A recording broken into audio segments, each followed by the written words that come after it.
That's fine. Hello. I will give it a few minutes for people to arrive. I'm also going to change this background to the one that I use for the Boybands Woohoo! thingy, the like heart one that I use for this thumbnail. Because instead of just asking Brittany for the thumbnail that she made, I made a new thumbnail. And Brittany was like, I would have never done that. And I was like, yeah, well. Well, here I am. Was it on Canva or did you use something else? Yeah, I use Canva, and like I paid for a month of Canva Pro. Oh yeah. Mm-hmm.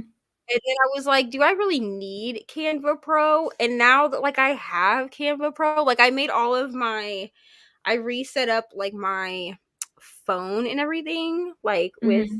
the icon covers. Yeah. And I made them in Canva, and like the only one way that I could use most of these like icons was have Canva Pro, because they're like the pro icons or whatever. Right. So now, Yeah. I feel like I need to just pay. I think it's like, I don't know, $120 a year or something Yeah. for Canva Actually, I know Pro. that it is because I'm pretty like from my job. One of my Yeah, jobs, I work for a podcast, and we yeah, just got Canva Pro for the regular features. So I know exactly how much it costs. yeah. So I'm like sitting here like maybe I should just buck up and like pay, Mm-hmm. because like you get more backgrounds and stuff too with Canva Yeah. Pro. Mm-hmm. So I'm thinking that I'm just going to suck it up and pay for it. I just have to kind of like budget for that. Yeah, well, because it is. I mean, they make you also like. I mean, it's cheaper to pay for the year, so it makes sense to do it that way. But then it's like, okay, now I'm paying this full price for a year What else? instead. So You need me to come tuck you back in? Okay, go lay down. I'll be right there. Go ahead. I'll be right there. Go on. What's up?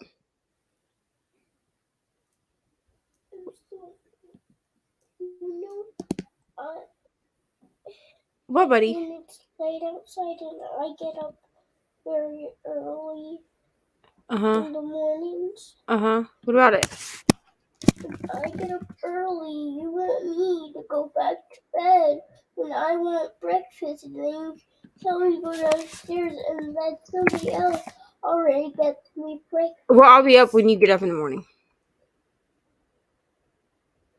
Do you hear me? I'll be up when you get up in the morning, so it doesn't matter, because I'll still be on sprints when you get up. Okay? So I'll get you breakfast in the morning. Don't worry about it. Okay?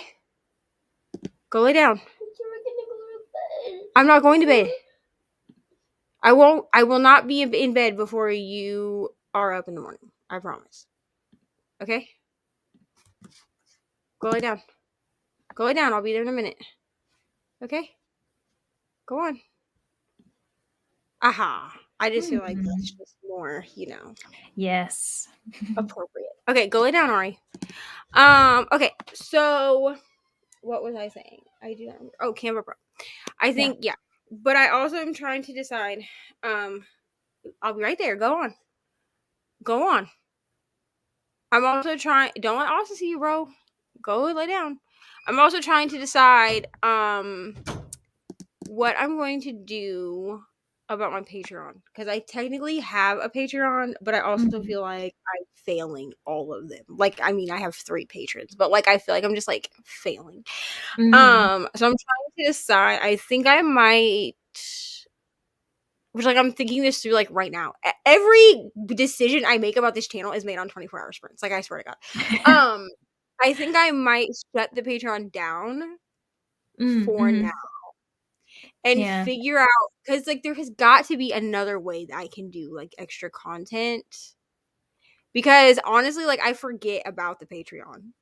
It's like not in my face. And so I was talking to someone the other day, and they were like, well, you could wait until you have 1,000 subscribers and then do, what are those called? The memberships, like the YouTube memberships. Right, that's true. Yeah. Because then it's already all in YouTube. Because I think my disconnect is that it's 2 different platforms. Mm-hmm. And so I don't think about putting things on the Patreon.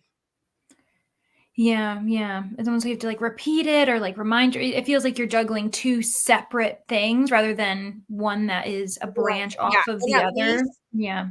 like at least if I did, if I waited, because I'm at like 300 and I don't know something, 330 I think for Mhm. subscribers. I don't know what I'm at, to be honest. I You're don't definitely care. like in the 300s for sure. Like 300 and something. Like I 329 apparently. Mm-hmm. So like I don't feel like it's unrealistic to just wait until I have 1,000. Like I don't feel like it will take like years to get to 1,000. Yeah. Considering I've only been on BookTube since May Oh my god, that's crazy. of Yeah. 2020. Yeah, So I like, I cause I just always started, assumed you were on for a lot longer. no, like I started it like in May. So I think I'm gonna wait, and then I'll just, when we hit like 1,000 friends on here, then I'll just open up the memberships instead.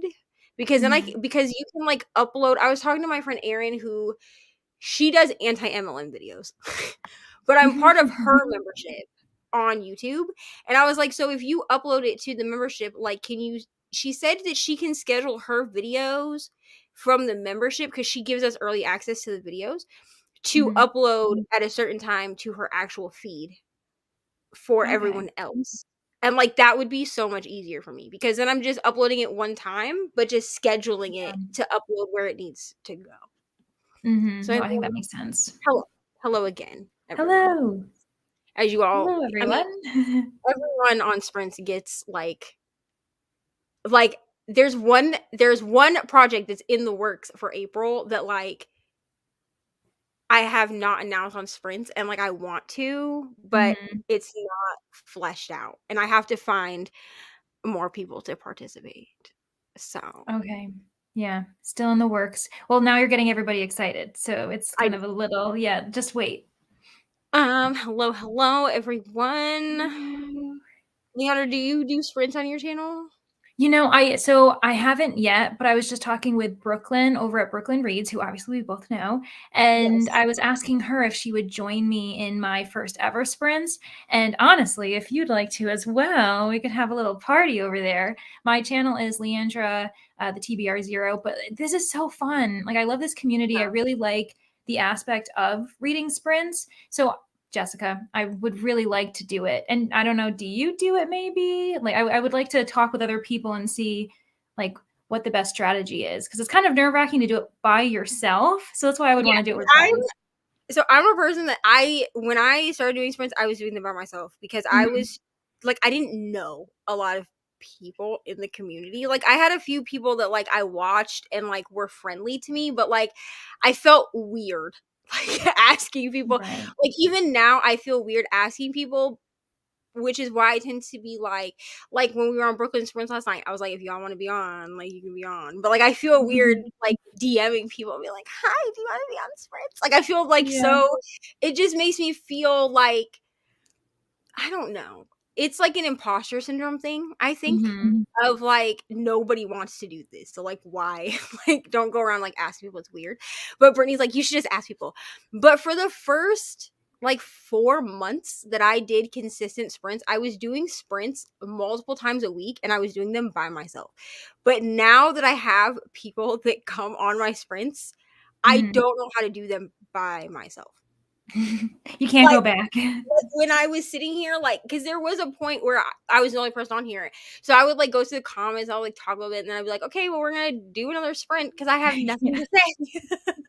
Like, but I do like doing them with other people, and I always tell people like, if you want me on your sprints, like, as long as it's like I work nighttime, so I need to just like make a graphic that has like my work hours on it and then just send Mhm. them to people that I know would ask me to participate in sprints because like the book besties, which are me, Reni, Brittany, and Kelsey, they've been hounding me. Brittany especially has been like, "Can you send me a freaking graphic with your work hours?" Because like Yeah. my work hours are weird and I work in the middle of the night. So like it Mhm. is what it is. And I'm like, "Yeah." And then like I never make it. maybe I'll do that in the next sprint while I listen to this after I do book. But like I need to do that so that people know like when I'm available, because they're weird hours. They're not like normal. Mhm. Like I can't say like, oh, I'm available on Tuesdays and Thursdays, because like my hours at work are 8 a.m. to or 8 p.m. to 4 a.m. Oh yeah. a week, and like no one's gonna remember that. Mhm. Yeah. But like it's definitely like a way to like meet new people. And like sometimes people that don't do sprints on their channel will do sprints with other people. Like Kelsey, Mhm. until like a week or so ago, she didn't even have a YouTube channel. But she's been Yeah. doing sprints with Brittany since Brittany started really doing sprints. So like that's like a Yeah, I did some snooping and I was like, "Ooh, she has her first video up." Yeah. like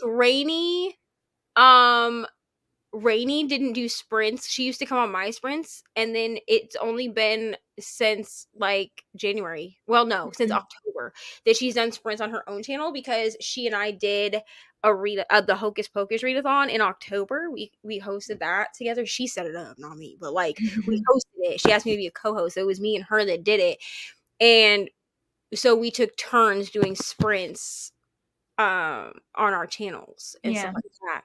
So but she was on my sprints, but she didn't do sprints on her own channel until then.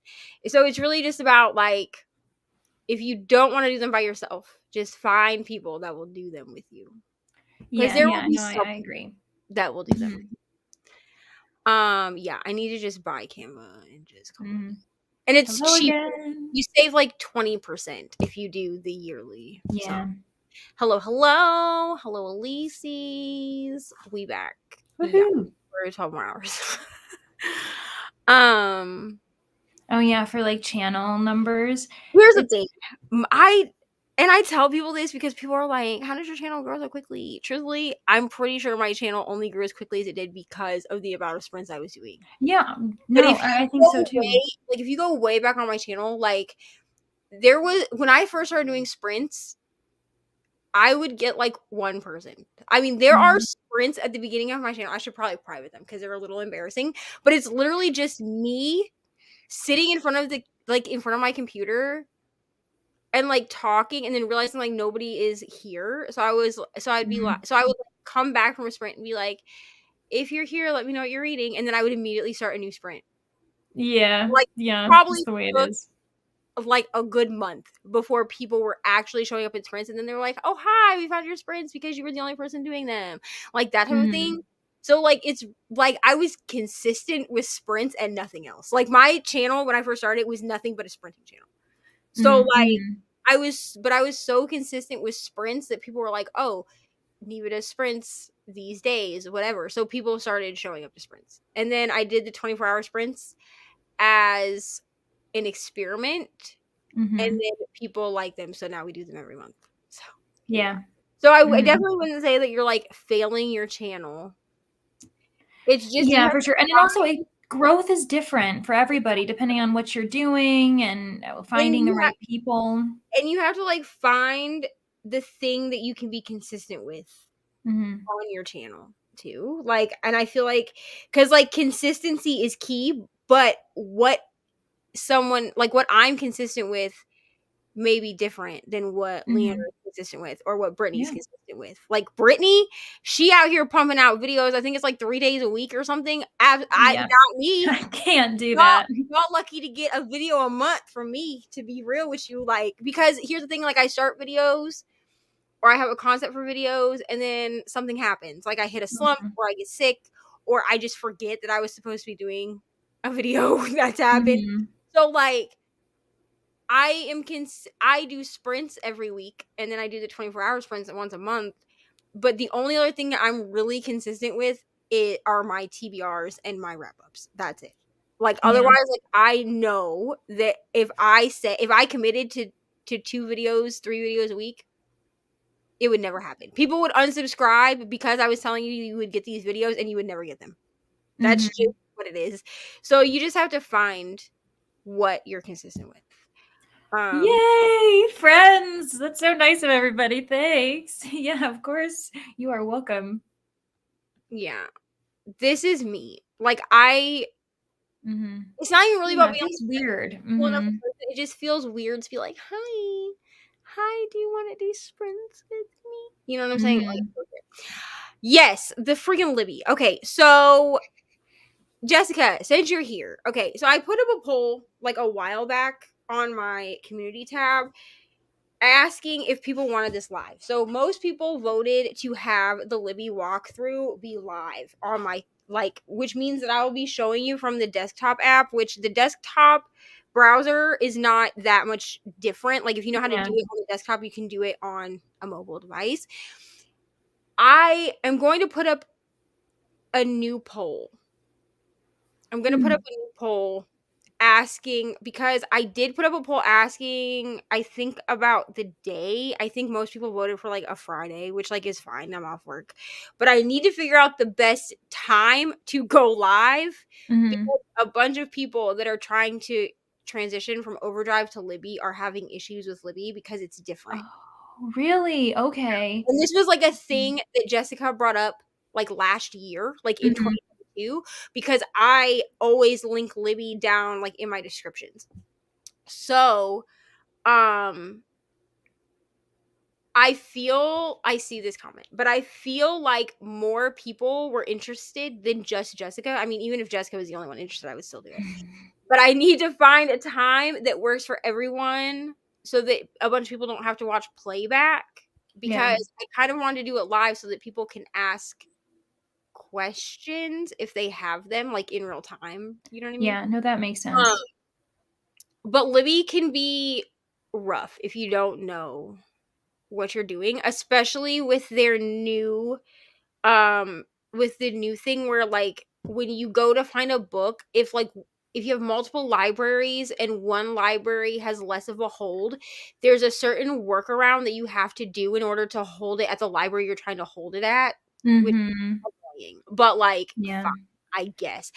Um so I will actually post that poll in the next sprint. I will asking about a time on and I'll give like a few Fridays that will work in March and we'll do it that way, I think. Very nice. Yeah, I think we're gonna do it that way. Because I just feel like that will be because I tried filming it and then like screen recording my phone, like or well my iPad really, because I film on my phone, but screen recording Mhm. my iPad and then in like inserting the video and it kept screwing up my footage. So I was like, this is not gonna work. Oh. So I think Mhm. the easiest way to do it is just to share my screen in StreamYard and do it that way. Yeah, that makes sense. Yeah, I mean, keep like you just have to find like what you're consistent with. Some people are more consistent with vlogs. Like Mhm. most things that I do, like announcement videos and such, are vlog style because I have no patience for editing. I'll sit down and do a sit down video and then it'll never see the light of day because I don't want to edit it. And in a Yeah. single video, there's no way around editing.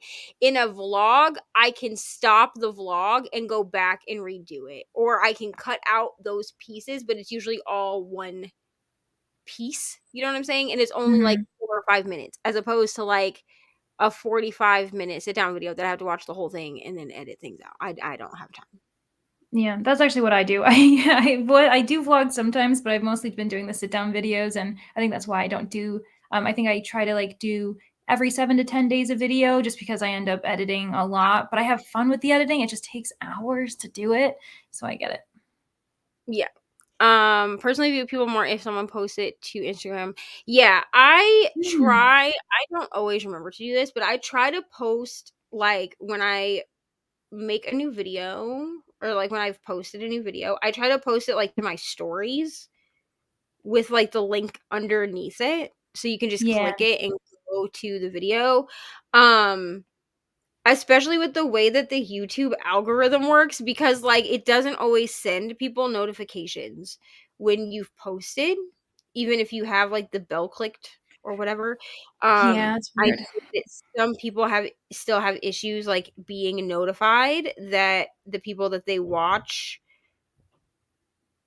have posted new videos, so I try to be consistent with that, but it does not always work. Yeah, I'll figure out a time, because at least then if you have any other questions, you can ask them. Because I'm just like, if you ask me a question, it's gonna be better for me to just like show you. Like if you're like, how do you do XYZ? Then I can be like, okay, you go to this place and then this place and then do that. Like it's easier for me to like show you than to try to like explain it, you Mhm. know? And Libby and Hoopla are such important resources. Like, it's so nice that we have them, that it would be nice to, like, be able to know you can use it to, like, the most that it can give you. Yeah. So I think that's a really good idea, because I'm a huge supporter of Libby and Hoopla. Like, I adore both of those apps so much. And honestly, I could give a walkthrough of Hoopla in the same video. I Mhm. feel like Hoopla is a bit easier to use. Um, the only thing I don't like about Hoopla is that you can only be logged into one library at a time. So what I've had to Mm. do, because I have more than one library card, is I've had to pick which library has the best selection on Mhm. Hoopla. Um, and not all libraries utilize Hoopla because of the way that the library has to pay for it. Mhm. Like, cause like my Indiana library has a better selection on Libby than most of the other ones that I have, Yeah. but it's not good for Hoopla. So I use the library card that I have from when I lived in Florida. I use that card for Hoopla because they have all of the smut, to be honest with you, but just update status of book reading. Yeah, I mean, you just have to find like your thing on YouTube, I think. Um yeah, you just have to find like the thing that fits for you. That's why like when I updated all of my branding stuff, like my intro graphic and stuff for my videos, it says like mom life books lifestyle or something, because like I don't want to like pigeonhole myself into only books, Mhm. because like I talk about other things in my vlogs and stuff, and I feel like if I pigeonhole myself into only books, no. Yeah. And it's also, like, I feel like sometimes, like, at least when I started my channel, I started originally kind of piggybacking off of other people trying their style out, and now I've been on YouTube for about a year, and Yeah. I'm feeling far more confident and comfortable with myself and my own reactions rather than trying to do something else. Not that I'm suggesting anyone else is doing that right now who's trying to grow their channel, but I think we tend to obviously aspire to those we're watching, when it's like, yeah, maybe if you've just got the same kind of video style as them, that's perfect. But it does take some time to get used to, like, I don't know, what you're comfortable with and what makes you a particular booktuber on your own, rather than trying to emulate others. You have, and you have to find the stuff that like you like, because for a while I was trying to make videos that I like to watch, but I've realized that there are some videos that I like to watch that I don't like to make. You know what I'm Mhm. saying? So like I Yeah. like to watch and make vlogs, but you're probably never going to get like a bookshelf tour from me. I like watching them. Oh, yeah. I'm not trying to make it. When I Yeah, get me new too. shelves, I'm probably not going to film putting them up and putting my books on it, because I don't care to film that. I like to watch other people, Mm. and I'm glad that other people put that on the internet, but I just don't feel like that's something that I feel like doing. Yeah, and also just my setup isn't really conducive to showing all my books because 'cause they're kind of everywhere. I have a nice large bookcase that's, very nice and aesthetically pleasing, but then I have them shoved everywhere else, and I was like, this wouldn't work for a video for me to show Right. you, like, where all these books are hiding in my apartment. So I I've decided also early I'm not doing that. I also figured out so we went to Iowa in September, which is where I'm from, for my Hmm. sister's baby shower, and I was like, okay, well, I'm gonna do like an Iowa vlog, which was fine. We went to like the botanical gardens and everything like that, and like it was fun. And like I did film footage like in the botanical gardens, but I also attempted to film footage at the bookstore, and I figured Mhm. out I do not like doing that. Like, and there is some footage of us at Half Price Books. And as I was like putting it together, I was like, you know what? The footage itself is nice. Like, I'm glad that I like did it, but I think I would have liked it more if I had just filmed like the botanical gardens and like I didn't film at my sister's baby shower because there were people there that like I don't necessarily want like on my channel. I'm just saying. But like I didn't film it that, but like I feel like if I had just filmed like us getting like picking up our books, like filmed like the books that we picked out and then the botanical gardens, and then there were a few other things that I filmed while we were in Iowa, that would have been fine. But like I literally filmed this like walking through the store, and I will never do it. Yeah. Like, because it just made me like uncomfortable to do it, and I was like, I feel weird like walking Yeah. around. It's very public, and then people are looking at you, and I already don't like Like, that. I couldn't So imagine, like, how some of the booktubers will do, like, the shop with me's, where they go into, like, Barnes and Noble, and they're, like, filming, and it could not be me. Like, you will never get a shop. Like, the only shop with me you're ever gonna get is what the little bit of footage is in that Iowa vlog. I'll happily Yeah. do a book haul, which I did in that video also, because a book haul is done after I buy the books, and I'm at my house. And I'll tell you where I got them from, but I Exactly. probably will never film inside the store ever again.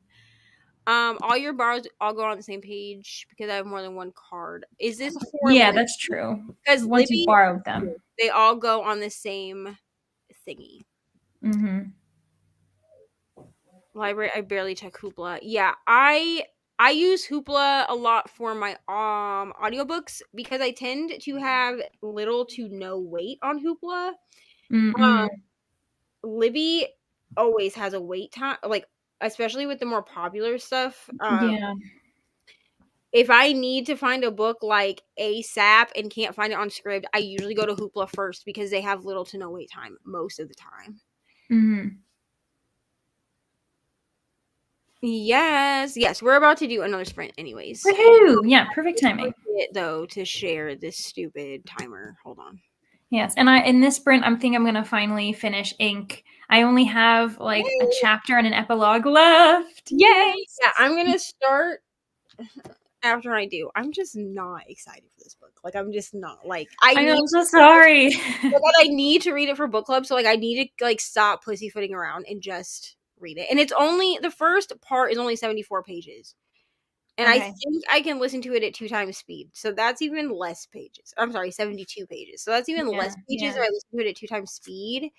So if I can get through just the first part, then I will either pick up Dust or I will watch YouTube. Like, I will do something else. Yeah, just do it in sections. Small wins. But I'm only gonna make myself read the first section today, and that's like, honestly, for how small this book is, that's the first section, so that's a pretty good chunk of the book. Because I think it's only 3 sections. Let me see. Part 1, part 2. I don't even see a part 3. Oh, here we go. Yeah, and they're pretty like evenly spaced. So that's part like a third of the book, or like a quarter or something. Yeah, so like they're pretty evenly spaced. And then I don't know if there's a fourth part. Hold on. Clearly, I did not look at this book before I read it. Okay, yeah. Honestly, you're speaking to someone who does that all the time. I usually go in blind with books. I don't mean to, but somehow it happens. Okay, so these are pretty evenly spaced because I'm sure there's not a fifth part. Okay, so there's 4 parts and they're very evenly spaced. Yeah. So I feel like that's 4 days. Yeah, there you go. Honestly, that is smart. That makes sense. 4 days of reading because they're all roughly 70-ish pages, because the first part is 72 pages and then the next part ends at page 162. So like they're very evenly spaced. So if I can do a part a day for 4 days, then you read the book. Then I've read the whole book. And then I can be like, okay, either I can give it a good score or I can be like, this was a book that I read and to Pango it goes. You know what I'm saying? So either way. I know exactly what you're saying. Yeah. All right. So we're going to do 45 minutes again. Sounds good. So we will see y'all in 45 minutes. Woohoo.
Hello. Did you finish? I did. I finished it. And this is definitely for me, for like the things I need from romance. This is going to be 5 stars for me, which I think is awesome because I have been struggling for an entire year trying to figure out like what I like and what I don't like about romance. Like my final read in 2022 was a romance, and that was the first time I ever gave one 5 stars. So it's Yeah. very comforting to know that I've already learned to pick up things I like, and I'm very excited for book 2, which is called Hooked, and this is kind of the cozy-ish cover of that one. But also for those who are looking for a different kind of version, like that's what it looks like. So she has like a bit of a darker cover as well as the kind of corny cover as well, depending on if anyone else is looking into that series. But yes, very excited to have finished. How about you? How did you get through the book you've got to kind of force yourself to read?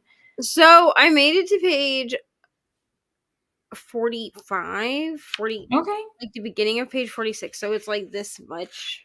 Yeah, so halfway through the first section. And like it's fine. I don't here's the thing. Yeah. It's gonna be saved by the fact that this is narrated by Julia Wellen because I love her. She's like Oh, well, that's nice. a narrator for me. Mhm. Like I should have known because she also narrated The Seven Husbands of Evelyn Hugo. Mhm. I don't know if she did One True Loves because I didn't listen to You that. I listen to read that it one? in ebook. But like right now it's like all back stuff. Like so like it starts out like in present day and then it goes to like 11 and a half years ago. So like right now I'm at Mm. 6 months ago and then eventually like it goes back to being present day. Like Okay. but like this relationship is toxic, bro. Like I don't It's not ideal. like they met in college, which is like fine. Like I don't like begrudge anyone that has like like marries their college or high school sweetheart. Like that's cute and everything. But Mhm. like they've been fighting since day one. Like I don't Oh, well, understand. that's Like because they talk like she talks about like how he goes like on their first like the first like family vacation with her or whatever after they're together mhm. in college and they have like an apartment and they're like arguing about whether they're gonna have like just a mattress on the floor or a bed and then like he like will do stuff to see if he can get a rise out of her which like not great and then they literally have a fight on their honeymoon because they get like a flat tire and he's like well I forgot to pay like the re-up fee or whatever like for the Mhm. AAA and they like have a fight on the side of the road. Like I'm just like y'all have fought your whole relationship. Like I'm so It's also confused. so dangerous. Ugh. Like I'm and like now she's talking about how like he's always late for like getting home from work and sometimes he calls sometimes he doesn't. So like who cheats? Like I need to know because I feel like they're both gonna end up cheating and then I'm Mhm. gonna throw the whole book away. But I mean, so far, like, it's fine, but I'm not rooting for these people. Like, Yeah, like there's not enough for you to say, "Oh, they should fight through this," or yeah, like work together. It's like too much like, has happened already. Ugh. right now, 40 pages in, 45 pages in, I'm like, y'all just might as well get divorced. Like, that's like where I Yeah, feel. yeah, Like, you are team divorce on this and one. I just do not feel like that is where I should be. No. Like, if I'm rooting for someone, like, rooting for people in a romance book. Yeah, no. Is that like typical of her? I've never read anything by Taylor Jenkins Reid. So, no, like maybe I'm not like a good judge because the only other book I have that's actually on my shelf is The Seven Husbands, Mhm. book of Evelyn Hugo, and this is very different, I think, from the rest of the stuff that she writes because this is like um a reporter Oh, yeah, yeah. writes Mhm. like a piece on well she helps her write like her autobiography or whatever is Mhm. basically what the premise of this is but I can't tell you what it is because I'm gonna ruin the book. But there's something that ties the two of them together, but you don't find out until like the very Okay. end. You see what I'm saying? Yeah. Because like you go through the whole book wondering why Evelyn Hugo has asked this, like, um, Monique is her name, but why she asks Monique to help her write this book, because Monique is not like a well-known, she's a magazine reporter, but she's like Mhm. unknown. Like she's not well known at all. And Evelyn Hugo asks for her specifically. But there's like a Okay. reason. There's Yeah. a reason. But you It don't kind of find sounds like there's a book. It's called The Final Revival of Opal and Nev, and that's a historical fiction that is very much kind of like that book. And then what is it, Daisy and the Six, which is also, who is that by? Is that also? Daisy Jones and the Six is Taylor Jenkins Reid. Yeah. So Final Revival of Opal and Nev, I feel like those two books, from what I've heard about them, premise wise, is that book, like those two in one. So I mean, if you like those two, maybe you could like that book. Yeah. Yeah. Well, and then the only other one I've read by her is One True Loves. And One True Loves was different because One True Loves was about a woman, and I was concerned that there was a cheating trope in this, but the way that it's done, I can't even call it a cheating trope because Okay. she legitimately thinks that her husband is dead. So, Oh. and like that's not, it's like a thing that's on the back of the thing, but basically like he gets lost at sea after Mhm. like a helicopter crash or whatever. She thinks that he's dead because he's been gone now for like 3 years. So she Right. like moves on and like marries someone else, and then they find out that he's like not actually dead. So like the whole, and they like rescue him, whatever. So like the whole Mhm. thing is her trying to figure out who she's going to be with, because they've both told her like you have to pick one or the other, like you can't have us Right, both. yeah. I was like, you could have made this into a polyamorous relationship, but that's fine. Oh, but that's not mainstream. Right. Like, So it's like by the end she did have to like, it was not a why choose, you know what I'm saying? Like she had to pick one way or the other. Mhm. And it was basically like it was basically like a thing of like, do I pick the person that I was married to but no longer knows me because like I've matured in the 3 years, or Mhm. do I pick the person that's known me this whole time, like this whole 3 years, whatever, like that. So like she has to make a choice, but that's like I liked that book. I loved that book. Like I cried, I laughed. It Mhm. was a great time. But like I was also rooting for people. I mean, I was rooting for a certain dude like in there, like for her to choose a certain person. But like I was always rooting for all of them to have some kind of like happy resolution. I'm rooting for no one in this book. Yeah. It's Like not in fun. this book, I'm like, okay, so what was the point? Like y'all might as well have just, because like there's like a whole chapter in here where she's talking to him about like, do you remember when we used to have sex every day? And he's like giving her like these different scenarios. Mhm. And then he's like, yeah, all of those things happen. All of those times happened when we were in college. And she was like, I don't think so. And he was like, yeah. And then she's like, how long ago was college? 7 years? And she's like, we had to have done something crazy since college. And he's like, nope, we haven't. And she's like, well, let's spice it up. And he's like, okay, go ahead, spice it up. And she's like, maybe I will. And then at the end of the chapter, she's like, unfortunately, I never did. And I was like, oh, what? Oh my god. Yeah. And I'm like, Yeah. okay, so I feel like you're both gonna cheat because he's gonna end up getting caught. That's what's gonna cause y'all to do Mhm. this 1 year split. And then you're gonna move on during the 1 year split and meet someone else. That's what's gonna happen. So I'm just gonna hate you both by the end of this book. Which like Yeah, fine, you're gonna have to hate read this. but and I like a morally gray character. Like I like a character that you're not necessarily rooting for the whole time, but like I Mhm. should at least root for you at some point. Yeah.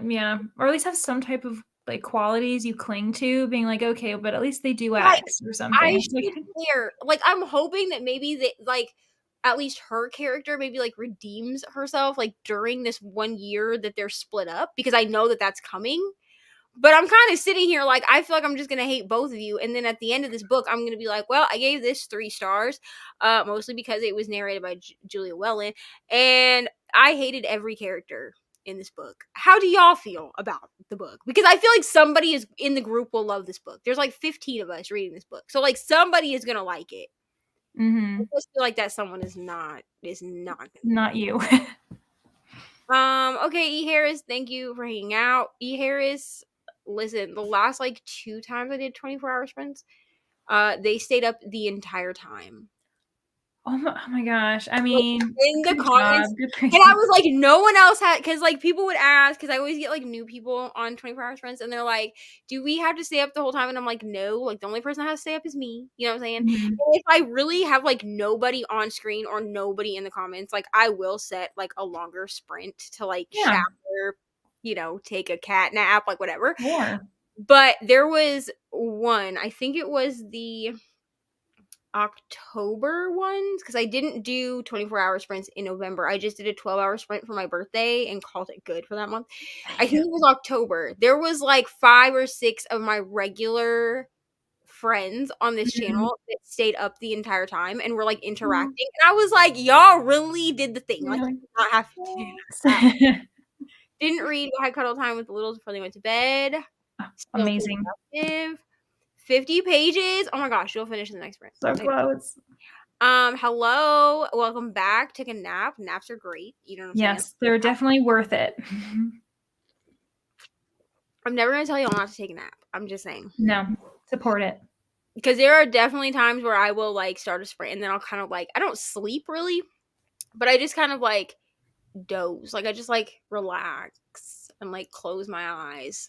But I like don't let myself sleep because I won't hear the timer if I actually sleep. So Yeah, I also have to be careful because I'm that type of person where if I don't set like an alarm, I'll just sleep 4 hours genuinely, and then I'm like groggy. So I have to be like really strict with myself and be like, you need to set an alarm. If you don't end falling asleep, then you didn't have a nap. But you know, that's just the way it is. That's the way I am too. Like with Ari, like she takes a nap after school every day because she Mhm. needs it. And so she gets off the bus at just before 3. So we're usually laid down by 3:30. So I'm like, okay, Mhm. we can sleep until like 4:30, 5 o'clock, and then we have to be up. But like we are up no later than 5. Because I'm like, you Yeah. still have to sleep tonight. And also I'm Oh, not yeah. trying to have a migraine. So Mhm. I'm drinking coffee. To be Oh honest. my gosh, yeah. That is what's gonna get you through this At some evening. point I'll go This downstairs late and evening. make more food. But like I have coffee, I have vanilla Coke. Mhm. Tea. I have like all of the caffeine, okay? Because yo girl is gonna have to. I mean, these are like regular right now. These are like your regular hours, kind Yeah, of, like because if I that's was how you work. Mhm. like right now, I'm relatively awake because like if I was not in my house, I would be at work, and I would Mhm. be at work right now. So Yeah. No, that makes sense. I grew up, my father, he still does this job where he like always worked nights.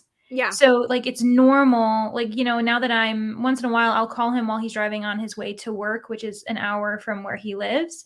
And so now his start time, it's changed over the years, but at the moment it's midnight. So he yeah. leaves his home at 11 and then I'll call. So he has someone to chat with on, you know, the drive. But it's like, yeah. So people don't really think about it, but there's like a large part of our workforce that like is working through the night, and we are grateful because you're keeping everyone else like Well, and able then to like function. I feel bad because I wake up every day to like a million text messages, DMs, like whatever, Mhm. because people don't realize that I sleep during the day. So they'll send me messages at like a normal hour, but I won't see them until 2, 3, 4 o'clock in the Yeah. afternoon. And then I'm like, so sorry, I was sleeping. And then people that like don't know that I work nights will be like, why, like, are you okay? Like, Like, are what's you going sick? on? And Are you sick? I was like, Mhm. I work nights. So, Yeah. and like I have to keep a consistent schedule or like my body just hates me. Like I can't change it Yeah. like on the end. Like my body, like I get up, I get already breakfast, and then I go back to bed, and I'm like, you can watch TV or something, but like I have to sleep for a few Mhm. more hours. Like I'm so sorry, but like Yeah, and it is. it's so crucial, definitely. Yeah, like you need to prioritize sleep because even yeah, again, like my dad would be like, I need to get these hours in because it's just it's really tough. Like you're juggling other, you know, your kids growing up and doing all these things with them, but it's like you need to make sure you're getting at least like 6, hopefully more hours a day of sleep, but it's tough. Yeah. So yeah, I usually get around 6 hours because I usually go back. Like she gets on the bus at 7:15, so I go to bed by 8. Like, I mean, I come back upstairs and, like, immediately lay down in the bed, but, Mhm. you know, your body has to, like, relax and all that crap. So, like, I'm usually asleep by, like, 8, and then my alarm goes off at 2, but I know that I can lay in bed until 2:30 because her bus is literally, like, on the corner from my house. Like, I can Nice. stand on my porch and see her bus stop. Like, Mhm. so it's not like, and I can hear her bus when it comes into our neighborhood, so, like, I can hear it and then walk to the corner. So as long as I'm, like, standing on my porch by 3:45, like, I'm not Mhm. gonna miss her bus, you know what I'm saying? So, like, Yeah. but they won't let her off the bus without a parent standing there because she's only in kindergarten. Yeah, that makes sense. So, yes, that is, the life. I mean, I prefer working at night, truly, but Well, yeah. no, well, actually, I mean, there are some benefits, especially because then, like, you do have more flexibility in your day to, like, get appointments done. Mhm. Obviously, like, if your kids have events, you can attend them. Like, that was the biggest thing that my dad always said. He's like, I could always go to your sports events. I could be there. Like, again, when you're getting off the bus, when you're growing up, like having a Yeah, parent there, like, that's huge and compared to the opposite of paying for like childcare. It's so expensive. right, because I was like, because when we were talking about me getting a job, I was like, well, somebody's going to be here to get Ari off the bus every day. Hmm. And even if Austin is going to school, he's 16, his bus does not come, his bus comes almost 2 hours after her bus. So he can't get her off this bus. Right. So I was Mhm. like, he could put her on the bus, but he can't get her off the bus. So I Mhm. was like, well, I'm going to have to work nights. And then, like, I was like, well, that's fine. Because then, like, I don't have to take, like, most people have to, like, take a full day off, like, for Yeah. appointments or whatever like that. And, like, I don't have to do that because, like, I can do an appointment in the morning and then take a nap and then go to work in the afternoon. Like, it's not that big of an issue, like, to do it that way. Which makes my life easier because then I'm not like, oh, I need this day off because she has an appointment or like whatever. Like, I can just be like, okay, cool. Like, I can make, like, oh, you can see Yeah. us at 4. Okay, great. And then, like, I go to the appointment and then I go to work. So Mhm. I do prefer to do it this way just because it's just easier, like, on my mental health, Yeah, truthfully. definitely. I We're as a not, child who, was raised by someone who worked the night shift, I can fully attest that there are definitely things that make it a lot easier for sure. yeah. So, I mean, and, like, my job, like, I work at Taco Bell, okay? I'm a manager at Taco Bell. So, like, and we're not, like, super, it's not, like, daytime where, like, you just have, like, back to back, like, people coming in and stuff like that. Mhm. So, like, there is a lot of, like, downtime at my job just because we don't have as many people coming in, but especially, like, after, like, midnight, like, we don't have that many people Mhm. between midnight and 4 a.m. Like, the Yeah. most we get are, like, drunk people leaving the bar and, like, high people that decided to, like, smoke weed in their garage, and then we're like, "Oh, we want some Taco Bell." Oh my god, now I'm hungry. It's like, I Right, wonder so it's why. like, and, like, I can, like, deal with that, but there is just, like, a lot of, like, downtime at my job, so, like, I read a lot or play games or whatever, you know what I mean? Mhm. All right. Are you leaving us? Because I know you have to work in the morning. Yes, I am, but it was so nice. Thank you for like having me join you. This was really fun, and I am very much now ready to sleep. I wasn't going to be able to sleep until this was finished anyway, so I was going to be here. So yeah, so I am sorry that you're going to have to do this on your own, but you're an expert at this point, so you're just like fine. Yeah, we'll be good. We'll be okay. Um, Let me know when you're gonna do a sprint on your channel, and I will, even if I can't be there like the whole time, I will make Mhm. something work out if I can. Thanks, I appreciate it. Yeah, I really do. Sounds good. Well, I hope you have a great, productive rest of your evening and maybe a few naps if you so choose. Right. All right. Thank you for Mhm. hanging out with Yeah, us. thanks. Bye, everybody. Bye, Neva. Okay, now y'all are just stuck with me. I'm just kidding. But okay, all right. So I think we're gonna jump into a sprint. We'll probably do 45. Okay, do y'all want to do 45 minutes or an hour? I don't really care, one way or the other. Someone let me know.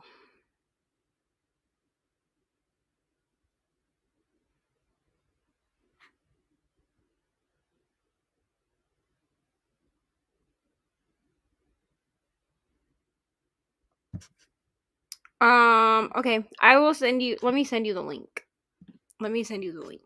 Hold on, please hold. I'm gonna send you the link to Instagram if you want to pop on for a bit.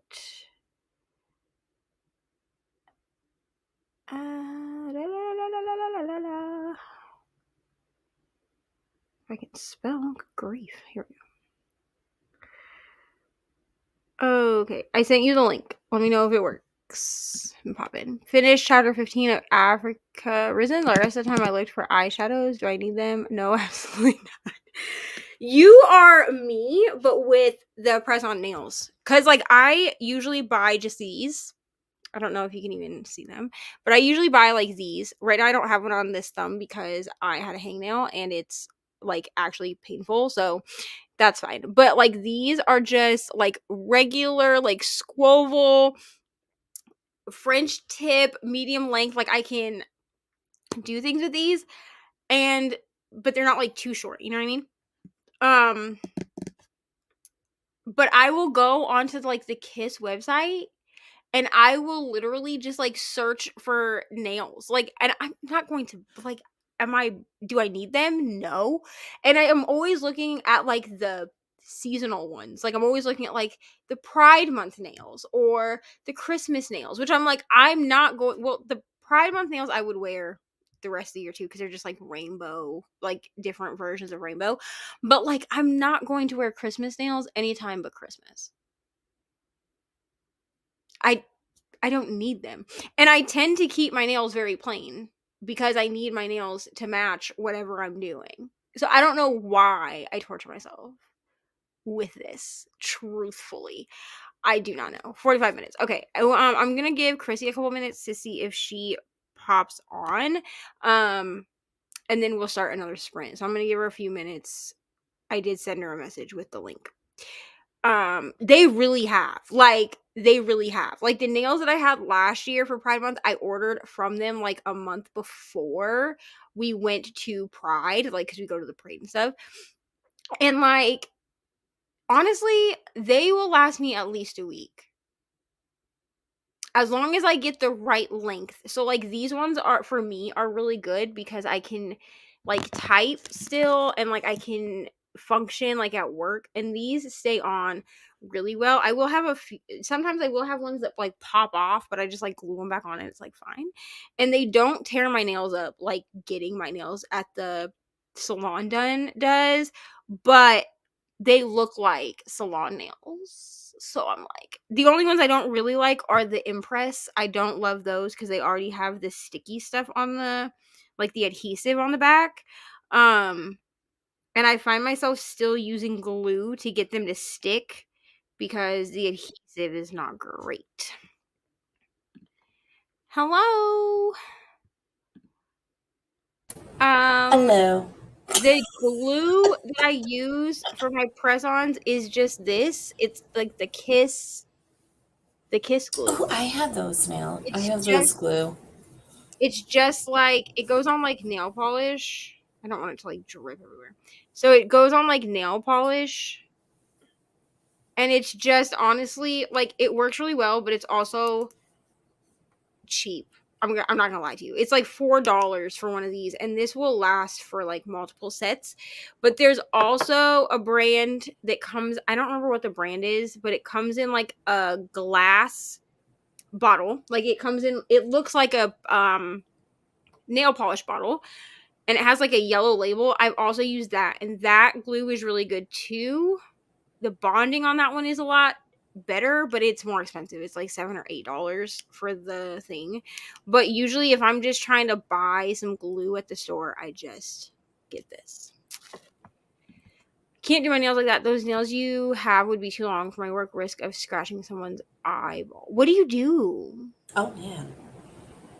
What do you do that would risk scratching an eyeball? I just need to know. Yeah, Ophthalmologist? these ones are the medium length nails. I've been trying to like branch out with medium length nails because I want to be able to function with them. It's for me with nails, it's about the shape. So if I'm getting like a coffin style nail where it's like tapered and it's like the nail itself is tapered and longer at the end, I have to go with a short nail. I can't get like a medium nail. But if it's square or this, which is squoval, I don't know what that really means. I'm pretty sure that just means that it's like square on the top and then rounded on the sides. I can deal with it. I work for an eye practice. I do a lot of Oh, contact related things for my job. Also, this is body rules from the eye. Got you. Yeah. I mean, like Mariah's job, she is an airplane mechanic, so she will like paint her nails sometimes, but she doesn't get like her nails done just because ooh, the oh. the first time she goes to work with her nails done, like they're gonna get torn up just from like her job. Okay, what are you reading? Me. I'm still reading Every Heart a Doorway. I have been like, it's like the shortest book. It's like 162 pages. And it's taking a week to read 162 pages. Do you have like access to the audio at all? I finally found it. However, with your sprints and everything, and even yesterday's sprints, Hmm. I'm actually now at 130, and I did find Hoopla had the audio, Yeah. but it's like, well, I'm already at like 130. You're already With, almost done. Yeah. yeah, so it's like it'll take me that long to literally just find where I am. Right. And I mean, honestly, I've honestly kind of figured out that like when if I'm reading, like if I'm watching someone sprint in reading or I'm doing sprints myself in reading, I just get so much more done. If it's just like up to me to like pick up a book and read, it's going to take 50 years to do it. Like it's just going to take me forever, and it's really just because like I got so used, like in the summertime, like so many people were sprinting that I got so used to always having sprints, or I was doing sprints. So I Hmm. got so used to just reading on sprints that now it's almost like I can't read if I'm not on sprints. Like if I really need to get reading done, I will turn on someone's like replay sprints Yeah. on my channel and just skip over the talking parts. Honestly, what I do is when I really need to be productive and I don't see sprints on, or like they're at like the end of their sprint, I will do like replays, and like during the talking bit, that's when I like actually do something other than reading. Other So than reading. like chores, Yeah. dishes, things like that. And then when they start back on the sprints, then I go back to the reading portion. Yeah. I have thought about, I don't know if you've ever looked for these. I have a few that are saved just like to my account, like from other people, but where they do like the read with me's, where it's literally just like them reading for like a real time, like read with me. So they just record themselves reading for an hour and then they put like pretty music over the top. Cause I use those sometimes to read because Oh, nice. it's just 1 hour, like one continuous hour of reading. And I will put those on sometimes if I just really need to get reading done. And I've thought about just making a few like for other people so that people have them because they are kind of hard to find where it's just like read with me's. Like people were doing Hmm. study with me's for a while too, where they were like the person on the screen, like in the video, was like actively like studying, doing schoolwork, but then there's like music that's playing also. Oh, Um, nice. That's super cool. Yeah. Thank you so much. I go between cutting them short just to wear the press-ons, but then I have a shit ton of nail polish. Yeah, I'm really bad at biting my nails. So the press-ons help me to not bite my nails. Because if I just paint them, I will pick the paint off and then bite my nails. But if I have press-ons on, then I'm like, oh, my fingernails are pretty. So then I'm like, I don't want to bite them. Just cut the nails where the press ons and let them grow out again. It's not like my nails won't grow fast. It's a mental thing. Yeah, I get you. Sprints motivate me to read. Yeah, sprints motivate me to read, to like set my planner up. Like I use sprints, and the thing is like I feel like I'm being productive, like listening. A lot of times I set my planner up while I listen to an audiobook. So if I'm also doing it with a sprint, then I feel like I have that like 45 minutes on, 15 minutes off thing. So I can take a break and like walk around or do what I do. Oh, I used to nice. do most of my reading while working, but I'm on a different project that doesn't allow for reading while working at Sojourning that I don't want to do anything at all after work. Got you. Yeah. Sprints I keep me. wish I. Oh, I did not mean to cut you off. No, go ahead. I was gonna say, like, I wish I had a job where I can read, but being in a call center, we don't really have downtime, and if we do, it's like I don't want to like pick up the book to where it's like I'm literally mid sentence and then just have to drop it.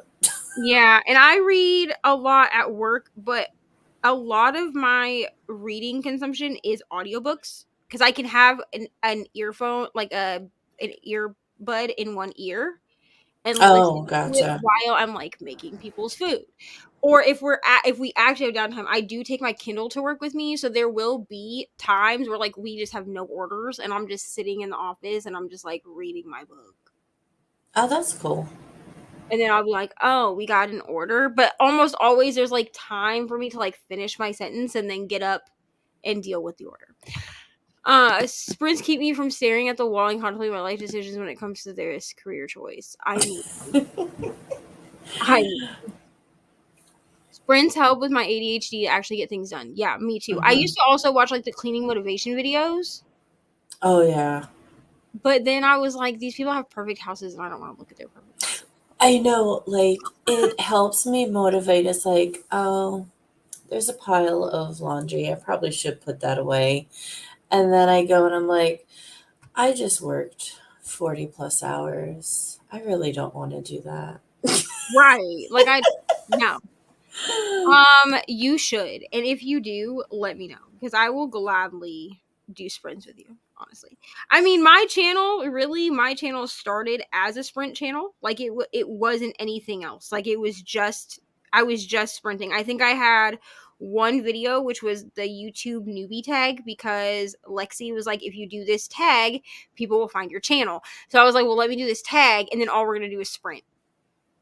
There was a good like 3 months where like all I really did was sprint. I dabbled in like doing vlogs and then I would forget to do them. Um so yeah. I've been liking sprinting, but I'm also liking. I keep forgetting though for the like weekly vlogs to film. Like And I that's what I thought. started my Monday. I started Monday for this coming vlog that's going to be coming out sometime next week, hopefully. But like I did no other footage until Friday afternoon. So it's like but I don't have like any other like update or content cuz I didn't really do much reading. Yeah. So it's like, well, why? I mean, I put occasional like putting away some clothes or if I go to a store I somewhat do it, but I just feel weird just filming in a store. It's Yeah, like I filmed in I was talking about this earlier. I filmed in the bookstore one time and I don't think I'll ever do it again. Like if you go watch my Iowa vlog from like last September, I did film when we went to half priced books and it yeah, I was remember you like telling it just was yeah. not comfortable. Like I just did not like it. Like I'm good with like doing the book hauls after. Like I would even like say like, "Hey, I'm going to the bookstore," and like show you like the outside of the bookstore and then go in. It's like the act of filming inside the Mhm. bookstore that makes me Yeah. uncomfortable. I can't really read during work because a patient could be ready anytime. Yeah. Times when we have no patients scheduled and I put my headphones on and go through and organize the contacts and do restock on them or clean. Yeah. I with this job and with the Duncan job that I had, I did audiobooks a lot because I could wear one earphone in and still like listen to the audiobook and know what was like follow along with what was going on. Now I would always listen to something that was like easy to follow. So like a contemporary romance or something like that. Like I would never listen to like fantasy at work. Like that's not gonna happen. But I'll listen to like contemporary romance, like I would listen to after I do at work, which is probably what's going to happen tomorrow because I don't know when else I'm going to get these pages read. I'm just not. Maybe this book will get better, but so far, like me and this book are just really not vibing. And I'm only like 14% in, and I'm just. Oh man. I mean, it says it's only 4 hours at 2 times speed, so like that's like an hour a day. Cause like I'm gonna read one section a day, and that's it. Yeah. So I'm gonna read one section because that then it'll take me 4 days to read this book. Now I might get more than that read like at work tomorrow, just because like I'll be at work, and like that's fine. But my goal is a section a day, a part a day, because it's not great. It's not a great book. I just am rooting for no one. All Yeah, right, from your descriptions, it does not sound like a fun time. all right. Let's go ahead. We'll do a 45-minute sprint. Sounds If like at fun. any point you need to leave, feel free. Clearly I'm Okay. going to be here for the next 10 hours. So I'm not going anywhere. At some point we'll probably do a longer sprint just so that I can like shower and stuff, but I'm not really at that point yet. So, Sounds good. um yes. I'm So in. we'll go ahead and we'll do a 45-minute sprint if I can remember how to bring up the timer. Here we go. All right, we will see everyone in 45 minutes. Hey.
Hello. Howdy. How did we do? I'm getting there. Getting there? I am 151 of You're getting 150. there. You're getting closer. I am. I'm almost to the second part of this book. I didn't quite get to part 2 because Mr. Reading when Eva came home and I had to talk to him about something. But I have like 5 pages before I'm to part 2, and I hate everyone in this book. So It sucks that you hate it. like Everyone in the the book. thing is, like, I don't necessarily hate the premise of the book. I just hate the people in the book. Yeah. Like, just get divorced. Is all I'm saying. Like, divorce would be easier than this.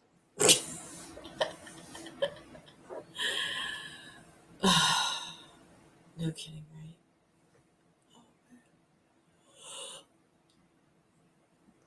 right? Mr. Reading when Eva says hello to you, Chrissy. Because he's like, who's on now?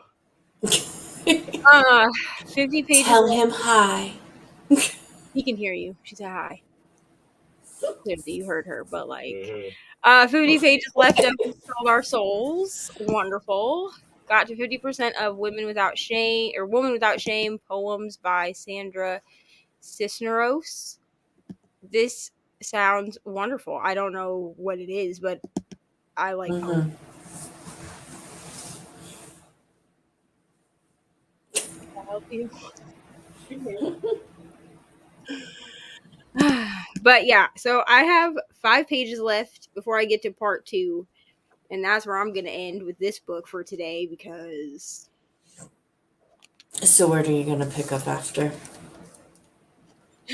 I'm probably gonna read Dust, which is no, it's the first in a series, but it's like a Peter Pan retelling, which like I love a good retelling. You know what I mean? A Peter Pan smut. No, smut. It's a Christian Peter Pan retelling. A YA Christian Peter Pan retelling. That's an oxymoron.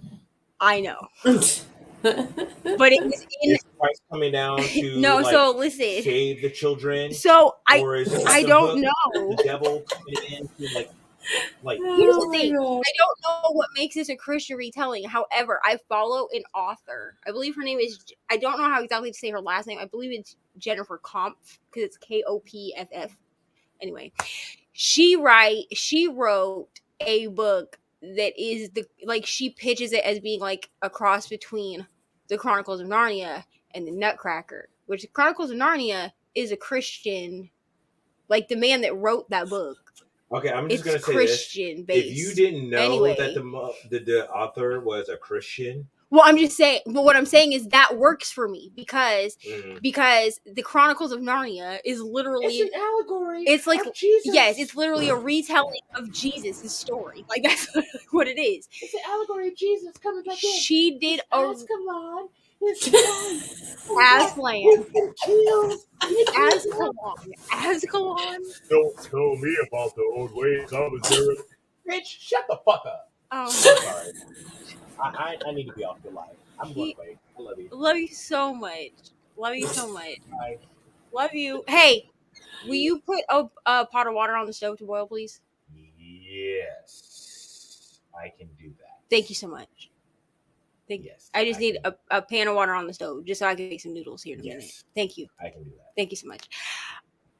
Love you. Love you too. Sorry. You're fine. You're fine. It's 2 a.m. It's chaos around here.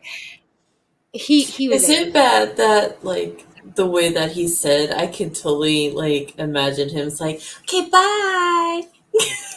That's literally what he did. It's like he's been at D&D and they tend to like drink a little bit at D&D. He's not like crazy like drunk or anything, but you know how like when you a little bit like you start to like feel loose. That's where he's at. Gotcha. But this I saw this on freaking Instagram. And if nobody knows this, I'm a huge fan of Peter Pan. Like, I've loved Peter Pan my whole life. I literally want a tattoo that says, it's really like a 2-in-1 tattoo, but I want it to say to live would be an awfully big adventure, and then underneath it to say to die would be an awfully big adventure. Because those are both, he says both things in the movie. Like, Oh, that's cool. Yeah. I know he says both lines.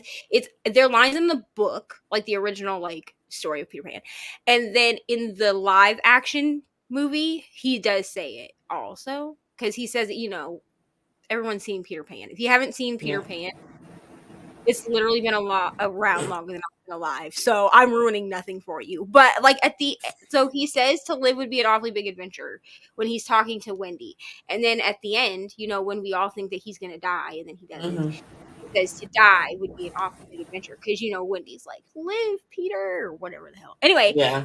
love me a Peter Pan retelling. Okay, so I read Darling Girl last year because I got it from Book of the Month, and it is now up on Pango if anyone wants it. But I gave it 3 stars. If I reread it, is that generous?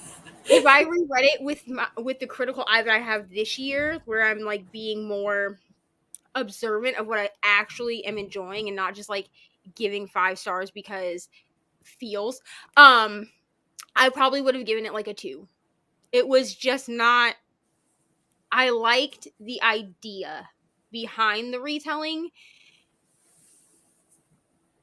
but we follow a main character who gets, essentially, she has a child with Peter Pan, and it's just very weird the way that it's told. I did not love it, okay? And it put me into a slump. So like I should have Oh, DNF'd. dang. Did I? No, I did not. Because I was like, it's a Peter Pan retelling. What could go wrong? Apparently a lot. Right. So I'm going to finish this little bit of this book that I have left, or of this section of this book that I have left, and then I'm probably going to move on to Dusk or watch YouTube. Who knows which one I will do. It's basically going to depend on if I want to read with my eyes or not, because this is not on Scribd. So like I don't know where to get the audiobook for this. Is it a KU book? No, I actually got it from the library. Mm. And I think that it is it's part of the Heirs of Neverland thing. And I don't actually know if there is an audiobook. I guess I could look on Libby and see, because I got it from Libby. Because my Indiana library tends to have like a good selection, even because I think this is an independent author. It's self-published or whatever. But I was able to find it, and for some reason I can find a lot of things by people that you like sometimes like I won't be able to find. Who is this even by? Cara Swanson. I guess I could have just looked when I was doing this. Like when I was looking for the book. Yeah, it doesn't even look. I don't think it actually has an audiobook, because when I pull it up, it just gives me Dust and Shadow, because Shadow is the second book in the series, but they're both ebooks. So I don't actually think that there is an audio. I gotcha. Because I'm pretty sure it's a self-published book anyway. So, but that's fine, because it's YA, which means theoretically it's gonna read quickly. You said Dust, D-U-S-T? Yeah, D-U-S-T. It's by Cara Swanson. That is so weird.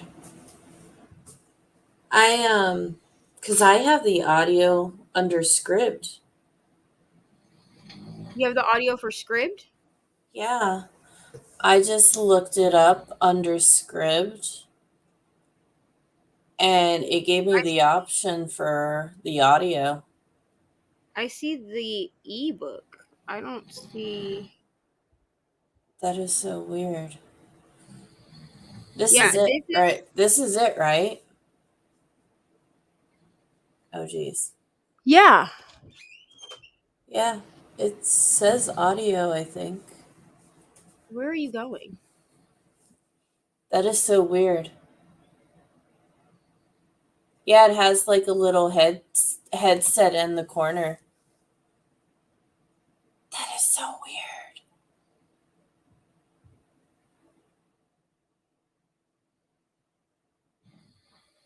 Please hold. I have to call this man's phone. Because I literally said, I said, why is your phone over here? And then I threw it up on the bed and you laughed. Oh, Did you plug man. it in? Is she still have power? In the other bedroom. Did you plug it in the other bedroom? Maybe. Did you call it? Not yet. I'm calling you right now. It's calling. I feel like you plugged it in the other bedroom. Oh, man.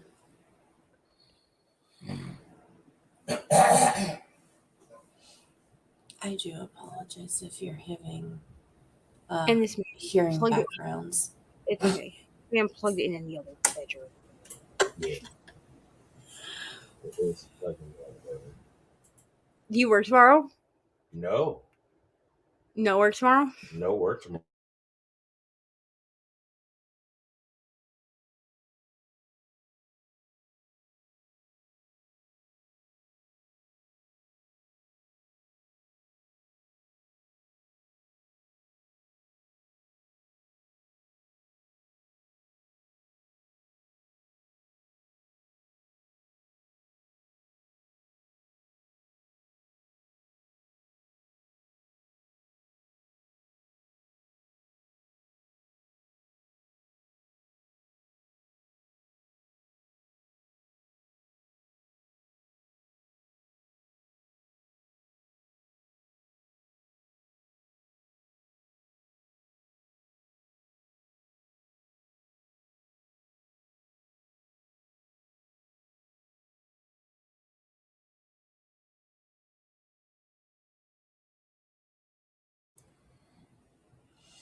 Oh, my goodness. It's fine. The crisis has been averted. He found his phone.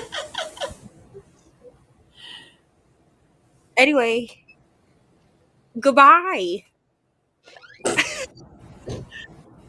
He's found his phone. He plugged it in the other bedroom.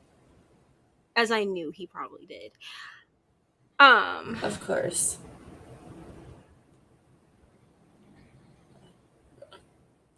That's funny.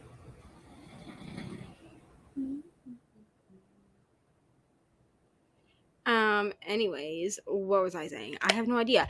Oh, I am going to finish this section of this book. Then I'm going to probably read some of this book.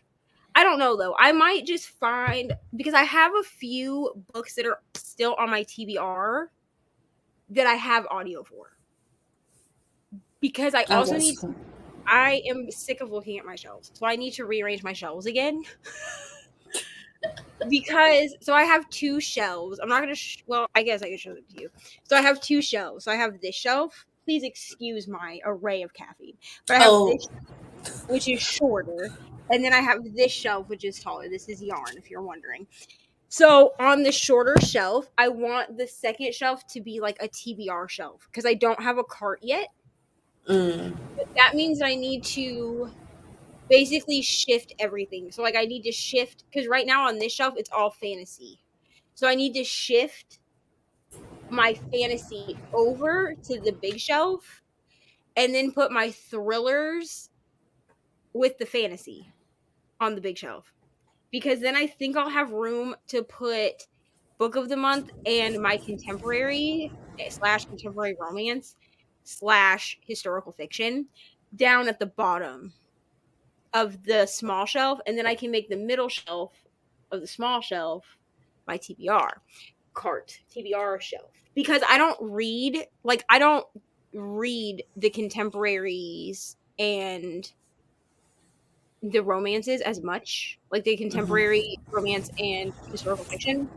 And I actually only have one. Okay, I only have one, two, one, two, 3. I only actually have 4 books on my contemporary romance slash historical fiction shelf that I haven't read. So I Oh, could always nice. just like pull those off and make them part of my TBR and be like, girl, if you don't read these, I'm gonna punch you in the eye. Um, if That's you really wanted the audio, for Dust, I can message you my library card information because it's available on Libby for the audio. it's just so weird. Oh, on Libby for the audio? Yeah, because I have Libby is showing the audio is available. It's just so weird to me that it's not showing up as an audiobook Yeah, and like on that whole script that's and like that whole weird. script, yeah, is showing. Could it be based on state? It could be. I don't know. I mean, that's Because I the only. know that they do base stuff off of country.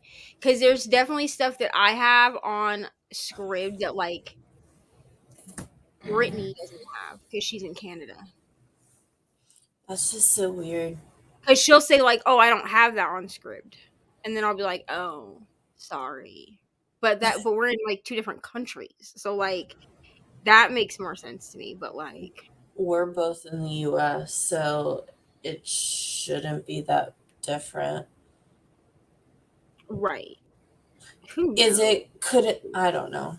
But if you Honestly, I don't. ever were curious or wanted to get the audio, just message me and I'll give you my library information so you can just borrow it from my library through Libby with the audio. Yeah, I mean, I don't mind reading it on my Kindle. It just might not get picked up tonight, to be honest. But I do have a few other books that are like part of boy bands and or what's the other thing that I'm doing? Rom-comathon Rom. that I was gonna could say rom-comathon. that I could listen to. I'm like actually pulling it up right now to see what I have in on my because I made designated pages in my book journal for both of these things so that I wouldn't forget what I needed to read. Because I could read Flicker in the Dark. I just don't know if I feel like a thriller. But Flicker in the Dark works for boy bands. I'm reading Malibu Rising next month or next week, so I don't want to read that right now. Because I finished In the Weeds, thank God, but that was a 4.5-star book for me. So like, it's not like it was a bad book. It definitely wasn't. Oh, I could do the Kiss Quotient, but I don't know if I have that on Scribd. Because I need to read the Kiss Quotient for Rom-Comathon. Let me see if this is on Scribd. I think after I finish the Every Heart a Doorway, I'm probably gonna start Kingdom Keepers because Mm-hmm. I have that as the set in Florida. Like as soon as I saw that as the prompt for set in Florida, I'm like, yep, it's Disney. It qualifies as being in Florida. By all means, yes. And I'm gonna reread it because I actually love the series. Right. Also, to answer this question of how long What sprints question? are, I'm Oh. going at noon. So noon Eastern time, because these are our subsequent our monthly 24-hour sprints. So I will be here until 12 p.m. Eastern. So you got time. Like if you want to go sleep for a while, go ahead. You know what I'm saying? Like I'll still be here. It's okay. It's like her giving the middle finger to all things wrong with society. How dare you say a woman looks like a stack of doorknobs when you look like a walking penis? Oh, this sounds very entertaining. Yeah, it does. That to the TBR, to be honest, right now. What I mean, what was the What was your Oh, title of the book? it's called Woman Without Shame. Gotcha. Okay, well, Libby has the Kiss Quotient. So I guess I'm doing the Kiss Quotient because I do have the physical book. I don't feel like reading with my eyeballs today. But Reni gave me the Kiss Quotient for Christmas, so like I need to read it. You know what I'm saying? Like I'm just sitting here like staring at it. And I actually think like this is actually a 5-star prediction for me because it has autism rep in it. Oh, nice. Now it was written when they were still talking about Asperger's, which they don't diagnose you with Asperger's anymore. Mm. But yeah, I am going to be. I'll start this because this has audio and I can rearrange my shelves and eat pasta while I listen to this, and I'm actually really excited for this. Like I said, Rainey gave this to me for Christmas off my wish list, Oh, so nice. I'll be able. What kind of pasta are you making? Just like spaghetti with like thin spaghetti with pesto sauce and Parmesan cheese. Like it's very simple, but I'm hungry, so here we are. Um, See yeah. me, I would totally do ramen. That would be I mean, mine. we have ramen too. I just don't feel like ramen. Um, and we have like an abundance of spaghetti noodles, so I might as well eat Oh, them. nice.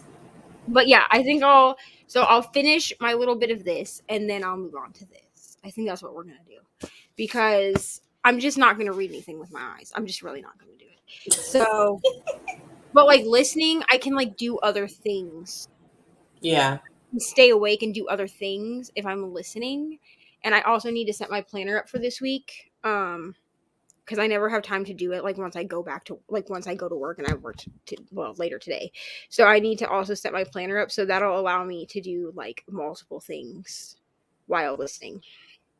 Yeah, of course. Oh my god. Okay, so do we want to do another sprinty sprint here? Is that what we want to do? Sounds like a plan. Um, Because I'd like to get rid of this 169-page book that's been taking me over a week to fulfill, to read. I mean, I will though say, like, now, like, I've concentrated and actually started reading it.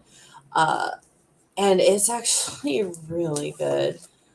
Uh, I mean, I don't know if you have ever read Every Hearted Doorway.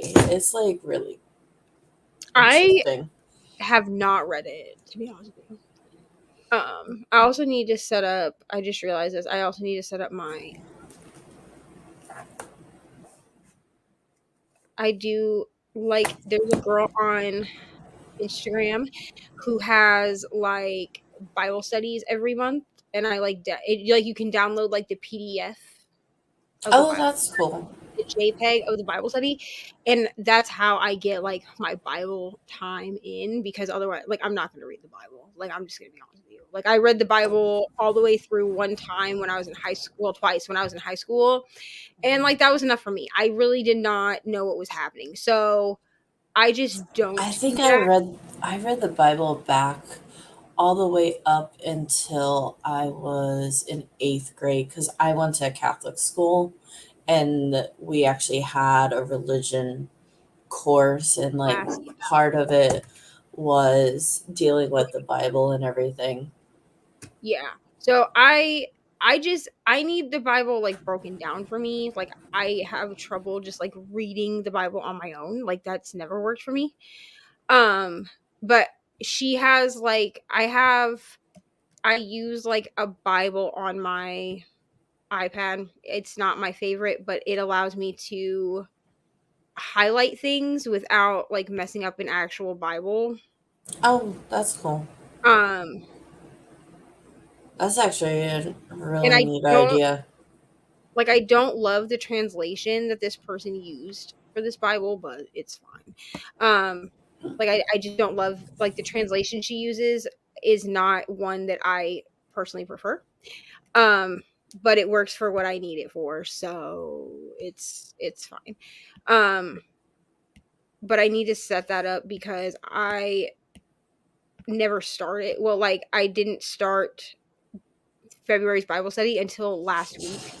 Like not last week, yesterday. So I need to like catch up on it. And it's all like Psalms, which are easy for me to read and understand. So, That's cool. all right. So, do we want to go ahead and do a sprint? Yeah. And I'll go because he's saying that my water's done, so I need to go like deal with that before it all boils out of the pan. You need to eat. All right. So we'll do another 45 minutes, I think. If that's Yeah, good for you. All right. it So we is. will see everyone in 45 minutes. Yep. See you soon.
Hello.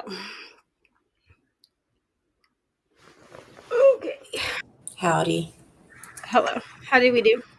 I finally finished. Yay! And now I'm starting Kingdom Keepers for the Florida prompt. Wonderful. And I'm already on page 20. Wonderful. I love this book. Anything Disney related, like I am obsessed about, because I love anything Disney related, and the fact that it's something that is interesting. Yeah. So I finished my section of after I do. It's not that great. Honestly. But I also started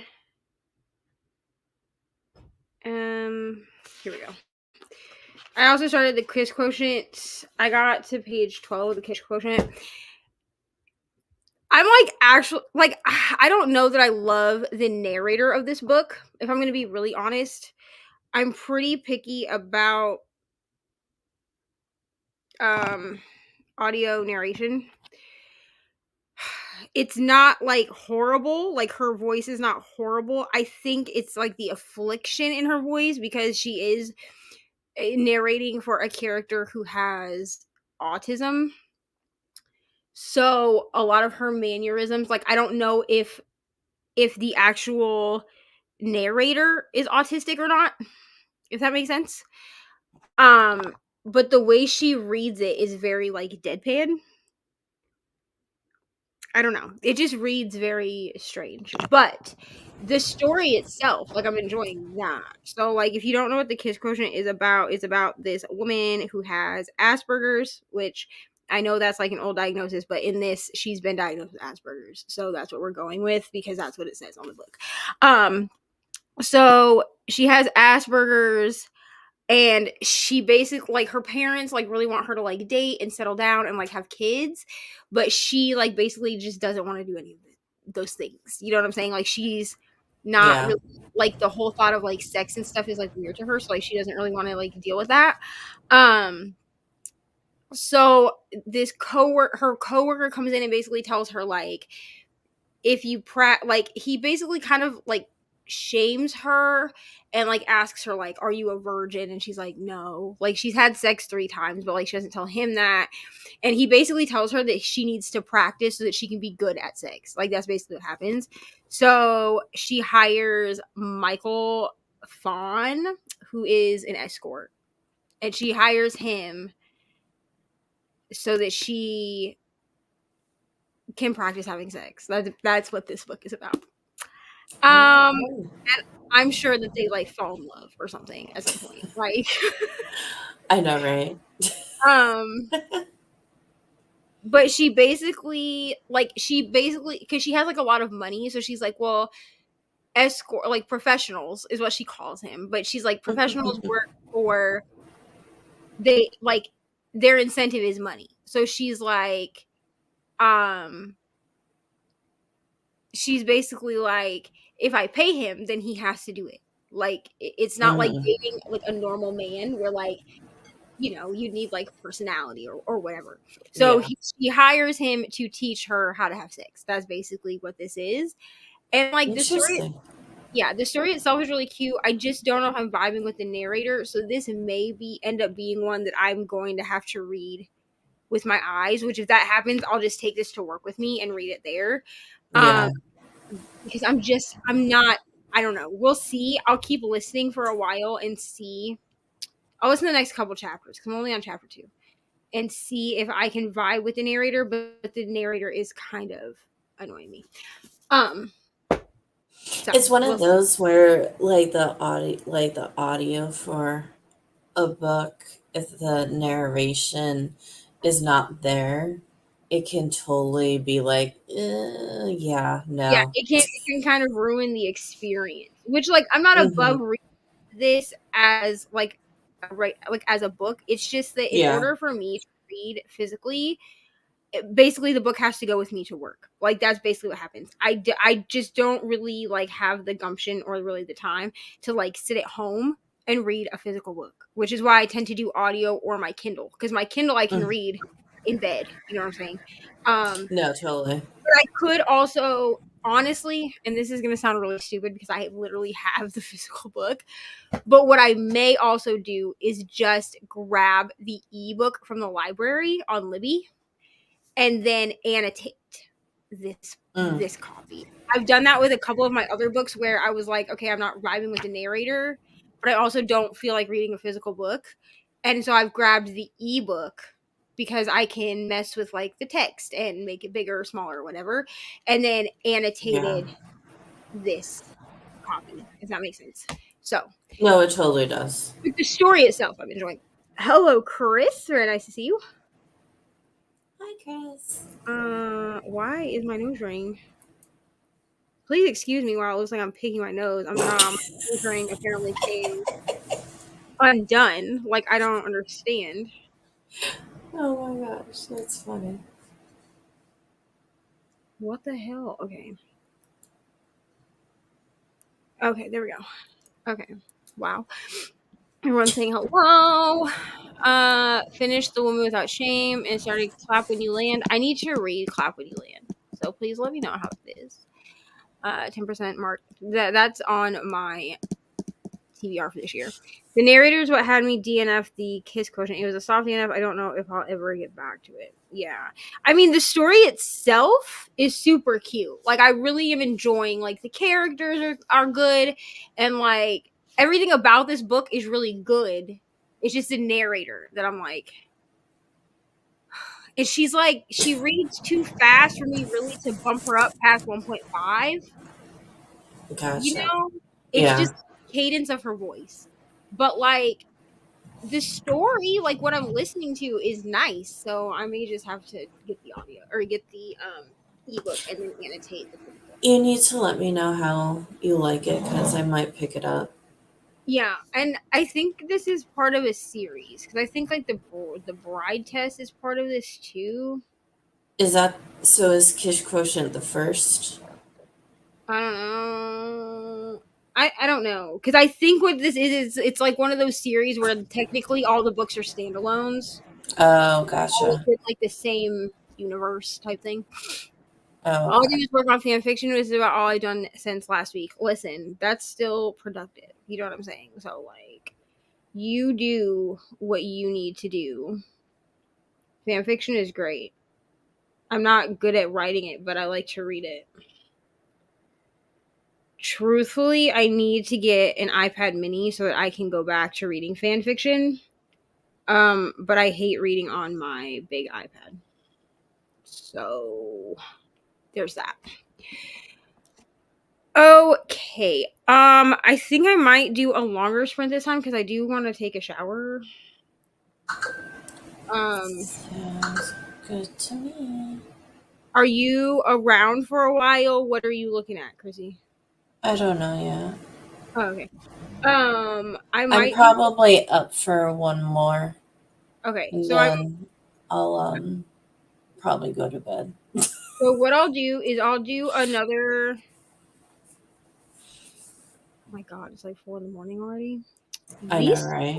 Flying by. What I'll do is I will. Are you up for an hour sprint? Yeah. Okay, so what I'll do is I'll do an hour sprint. Yeah, I'll do an hour sprint, and then if you need to get off, like, you're more than welcome. But I'll do an hour sprint because that'll give me time to go take a shower. And then. Oh, how was your noodles? Oh, they were honestly delicious. I mean, he made me like way too many because by the time I got down there, he put like half a fucking box, and I was like, "Are you eating some of these?" And he was like, "No," and I was like, Leftovers. I mean, no, like I ate the entire bowl of Oh. noodles. But like I was like, my God, like this is so much. And he was like, I just want to make sure you were full. And I was like, okay, thanks so much for that. So the kiss quotient. I can't speak apparently. So book one is obviously the Kish. Oh my God, why can I not speak? Kish quotient. we're gonna just blame it being 4 a.m. Right. Um, Basically. then book 2 is the bride test, and then book Okay. 3 is the heart principle. Okay, so I remember when the Heart Principle was part of Book of the Month, and I purposely didn't. I wanted to get it, but I didn't because I didn't know how the how the series worked. However, I needed to read the Quiz Quotient before. I don't remember what month we're doing it, but I think Brittany picked the Bride Test for one of the Besties Book Club picks for this year. Okay. And so she was like, "Have you guys read the Kiss Quotient?" And I think I don't remember if Kelsey's read it or not, but I know that Reni had already read it because Reni literally gave me the Kiss Quotient for Christmas and was like, "This was one of my 5-star reads," and I was like, "Okay, great." Because the other one that she sent me the Silent Patient, but then the other one she sent me was Delilah Green Doesn't Care, but I'm not going to read it's like 400 pages. It's a contemporary romance. Like, why?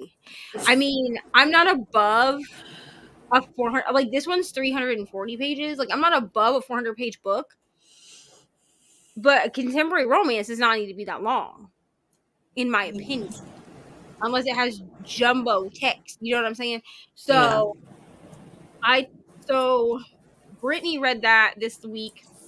And I told her, I said, I'm not going to get to Delilah Green until I have the audio, and I'm on hold at the library for like 8 weeks. So, Oh, jeez. and she was like, I understand. And I was like, I'm going to read it. I was like, sorry I failed this buddy read, but I'm not going to read it until I have the audio. Because Yeah, I no. will not be able. I mean, I might see if I can get the ebook and maybe see if that makes it a little bit more bearable. Because on my Kindle, I don't pay attention to page numbers.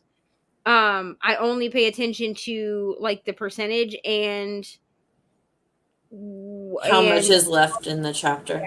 how much is left in the chapter. I don't pay Yeah. attention to actual page numbers because first of all, Kindle pages are weird, and second of all, like I They don't are need so off.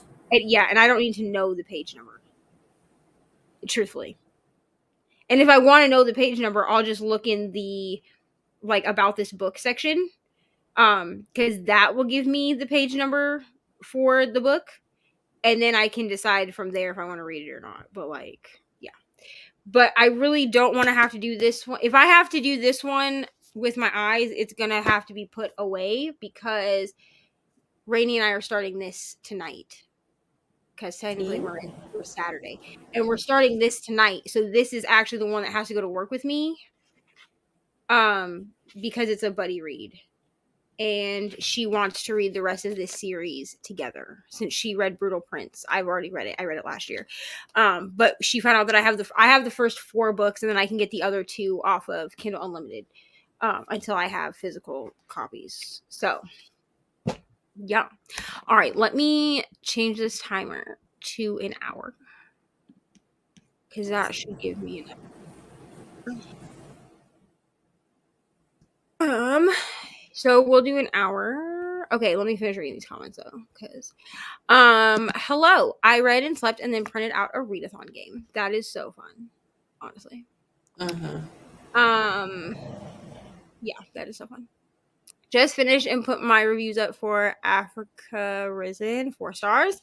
Nice. Hello, Adrian. How are you? So glad that you enjoyed this book. I added it to my TBR because truthfully, it just sounds amazing, honestly. And I need amazing books in my life, truthfully. Even though I do have like a lot of books to read this year. But you know what? It's fine. Because if it doesn't get read this year, it might get read next year. You know what I'm saying? Like, it is what it is. Alright, so I think I'm on Big 5 for February, which is shocking. like you've read 5 books. That's good. That is good. Honestly, I thought that I had fallen behind because I did up my story graph goal. Originally, I left it at 100 like I had last year, but I bumped it up to 115 because I was like, I hit 100 with like 3 months left of the year. You Oh, know what I'm wow. saying?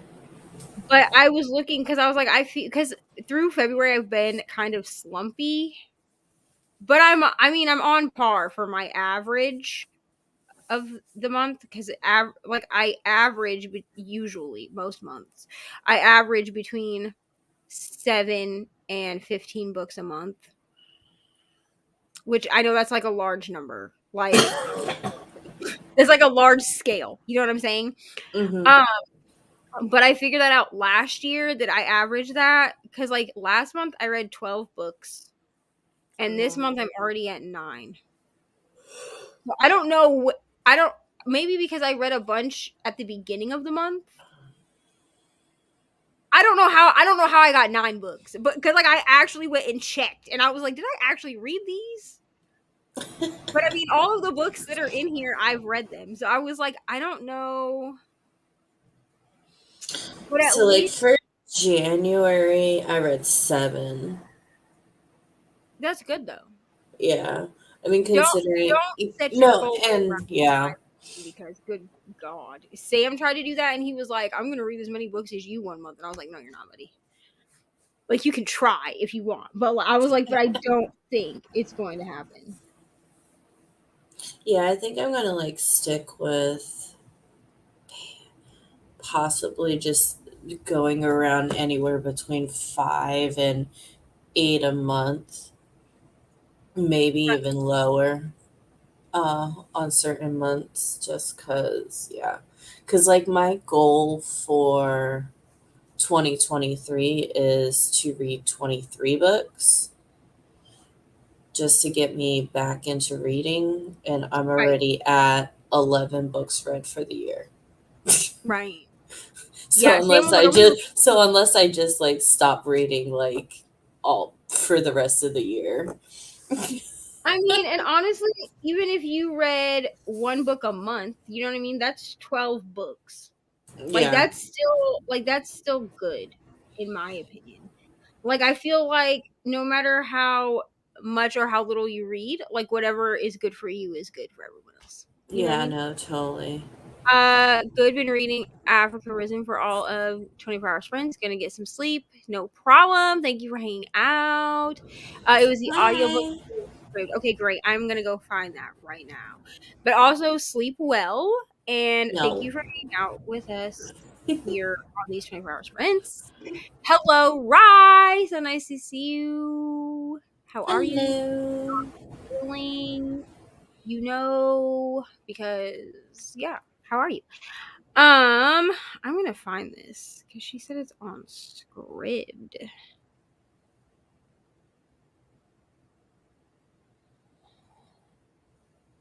I might reconsider. I'm getting super tired to where I can Which barely is totally fine. smoke. I'll Yeah, have no, I know. somebody who comes on at 6. I think Kelsey. I think Kelsey's coming back at 6 because they have to get like their boiler fixed. So she was like, I'll be back because I'll be up. And I was like, okay. I was like, you don't have to. She was like, yeah, I probably will be back. So I was like, okay.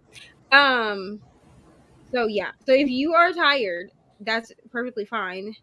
But if you're gonna get off, I'm actually probably gonna do an hour and a half sprint so I can shower and do what I need to do, and then still have time to read after Yeah, that. no, of course. So Well, whatever you want to do. yeah, my bed is calling me. Honestly, I just wanted to finish that book that took like forever and a day to read.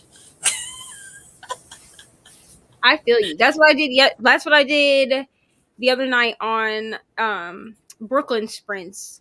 Where she was like, "Are you going to be here the whole time?" And I was like, "I don't know." And I ended up being there for like almost the whole time until the last like 2 hours because I was like, I'm not leaving here until I finish this book. Like this book will be done before I hit the sack. And then I finished the book and there were still like 2 hours of sprints, and I was like, "Are you going to be okay if I go?" And she was like, "Yeah." I was like, "Okay," because I knew I had to be up this morning or yesterday morning for the 24-hour sprint. So Yeah. But thank you for hanging out. Oh, thank you. Thank you for letting me come join you. No problem. All right. All I'm right. gonna go. Well, Yes. you have a good rest of your night. And you have a good sleep. Sounds Honestly. good. Because I'll be sleeping here in a few hours and it's going to be great. I mean, right now I'm pretty much awake because, like, I would still be out. Well, yeah, I would be, like, leaving work right now. So, Oh, to come home. yeah. So, like, I'm not at all tired, honestly. That's good. I'll start getting tired around, like, 8 a.m. Like, Kelsey will be on here and she'll be like, "You good?" And I'll be like, "Yeah, I'm just a little tired." But, like, I'll be fine. All right. Well, you have a good rest of your night and get sleep when you get there. Definitely will. I'll probably come in the chat when I get up. So, I'll probably be here. unless I sleep until noon, but I highly doubt my children will let me sleep that late. Right? That part.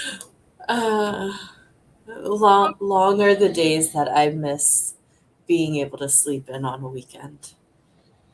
The kids don't allow that. Ari is up faithfully by 8 a.m. on Oh weekends. my gosh, but during the school time, they are so hard to wake up. But yet I keep on, I don't know what it is on Saturdays and Sundays. They get up at 7 a.m. It's like, what is wrong with you? That's how Ari is too. Like, I have to go in and faithfully wake her up every morning and be like, "Ari, it's time for school." She's like, "Ah." But then it comes to be freaking Saturday. She's up at 7:30 talking about, "Mom, can you get up and get me some breakfast?" And I'm like, if this was a school day, you would still be like complaining that you have to get up.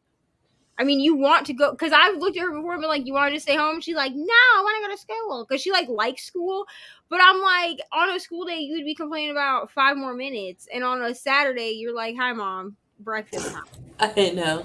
Like when they come in and wake me up on a Saturday or Sunday, I'm like, I don't care what you do, entertain yourself Just be until quiet. I get up because I'm going back to bed.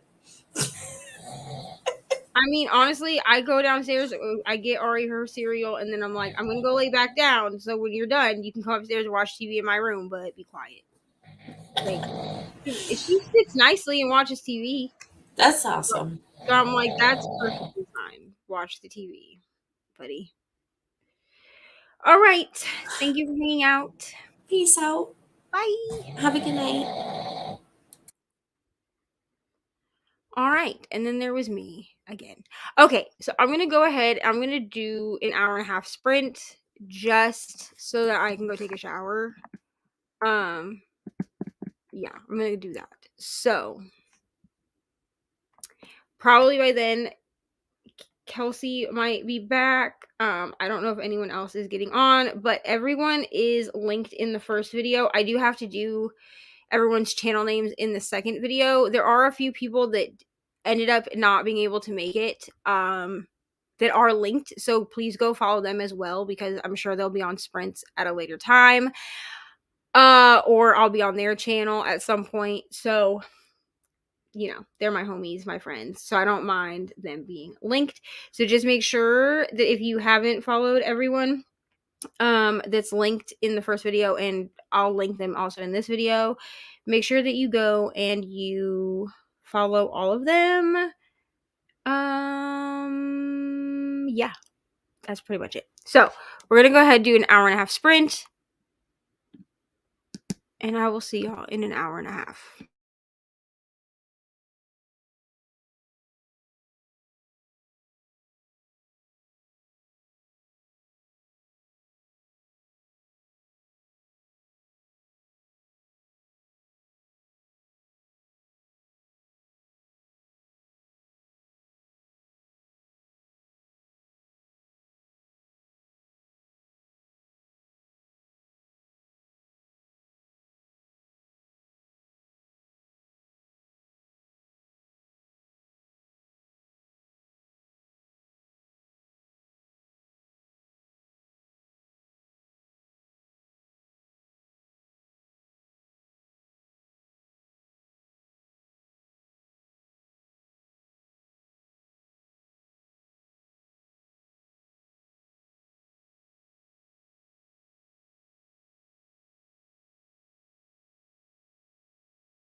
in my head. Hello. Hello, friends. All right. I did not read that round. I mean, I did, but I didn't. Okay. So I've shelved the Kiss Quotient because I'm going to have to read this with my eyes. I cannot deal with the narrator. So I think what I'm going to do is I'm going to grab this book as an ebook. It is available at my library like right now. So I think I'm going to grab it and I'm going to read it at work and like throughout. But I do want to be able to annotate this. So yeah, I think what I'm going to do is I'm just going to try and annotate as I read. I don't know. I think I'm just going to read it this way. But it's going to have to be shelved because Reni and I are starting Stolen Air later today. And this is my physical book because it's a buddy read. This is not a buddy read. So I can read this at any time as long as I read it like in the next month or so. So I'm going to not shelve it, but I'm going to put it up for now. Because I can't do the audio. The narrator is not great for the audio. So, in my opinion, if you loved it, I'm happy for you. So I'm going to kind of shelve this, but I'm going to leave the bookmark in it because I don't want to actually like DNF it. Okay? Okay. So I've only finished one full book. But I did start After I Do. And I plan on reading a section of this a day. I don't love this book, you guys. I'm just going to be really honest. I don't even know how to like update my vlog for this because I read this whole section it's 72 pages and I don't like anyone in After I Do.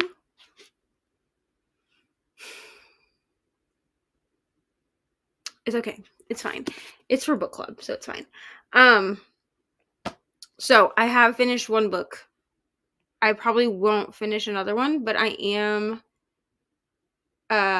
setting up my planner for the week, and then I may go ahead and pick up Dust because I really do want to read this. So that's where we're at.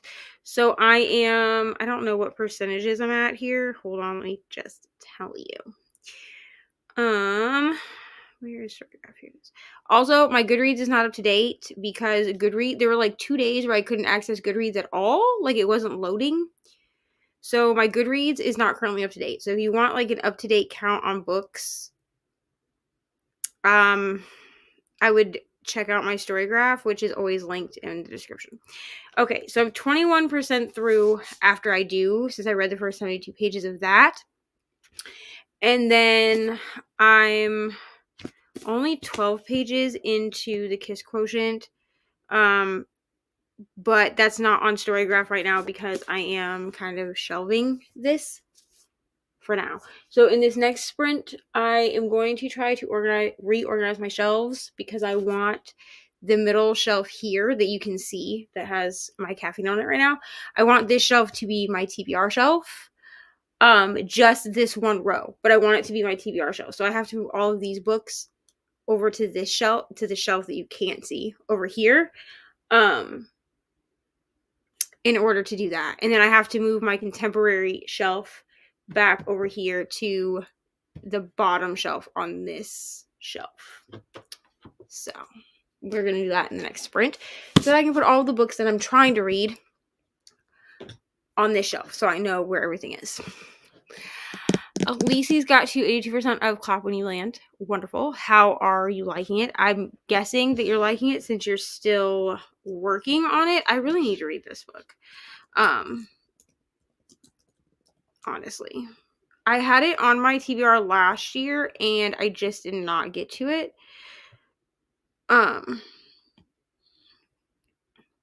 Which saddens me a little bit, but it is what it is, I guess.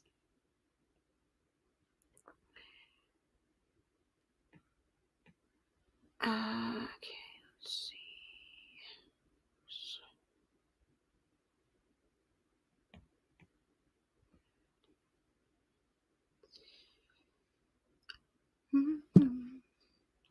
Went out and got dinner. Wonderful. That is productive and also needed. So I'm glad that you got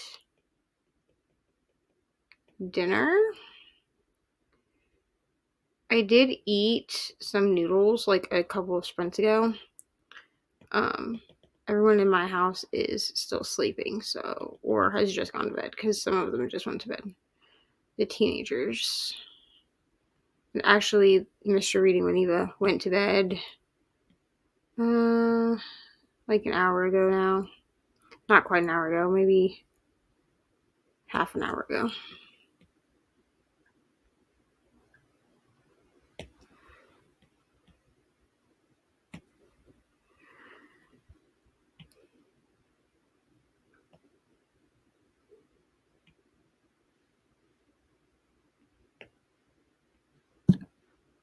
I like It's Heavy, but all of Elizabeth S. Yeah, all of her books are. I feel like I've read something by her and I just can't think of what. I don't know. But I know that she is an author that writes heavy books. Whoa, what am I doing?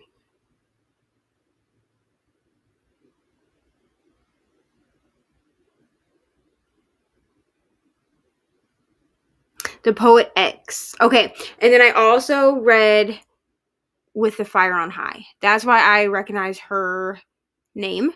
I read With the Fire on High in 2021, I think. Or did I read it last year?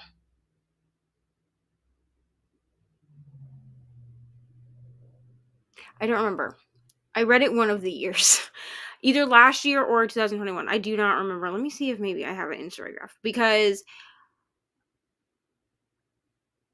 let me see if I read this. I don't think I read it last year. I think I read it in 2021. If it's not in my Storygraph from last year, then I read it in 2021. But I read With the Fire on High, and this is why I think it was 2021, because it was the best book of the year for me.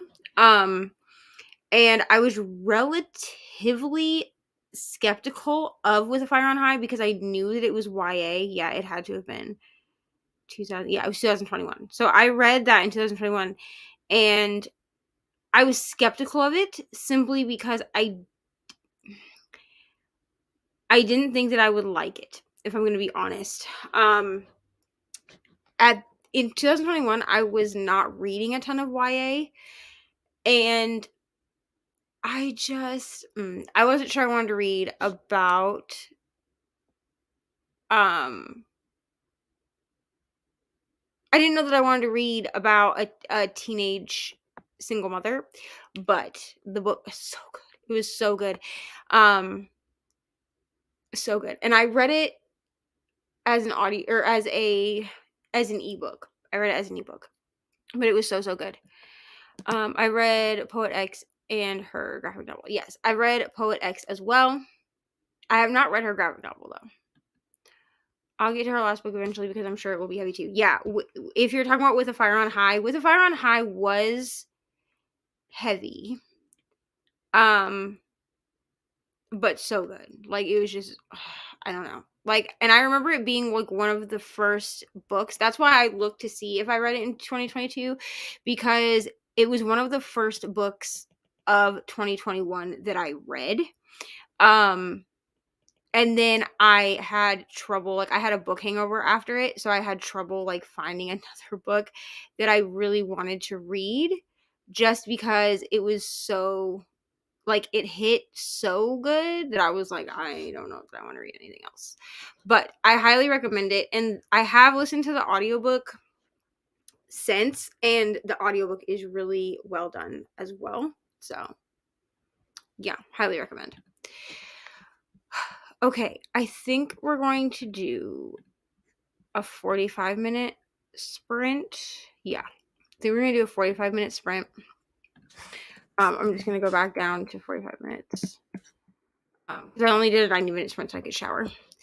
So I think we're gonna do a 45-minute sprinty sprint here.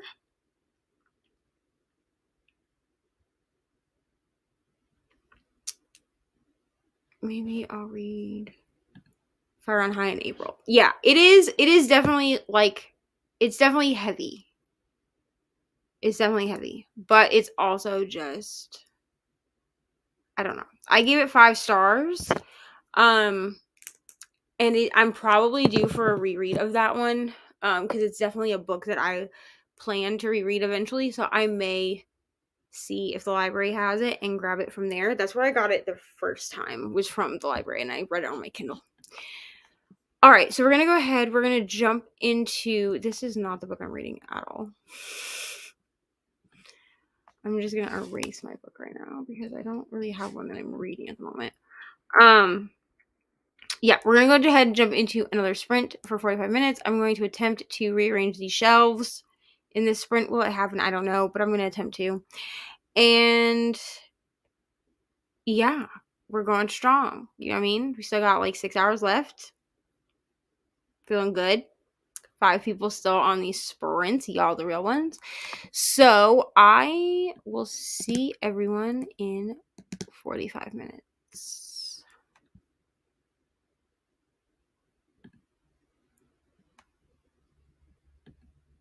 Oh no. Oh my God. Okay.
Hello.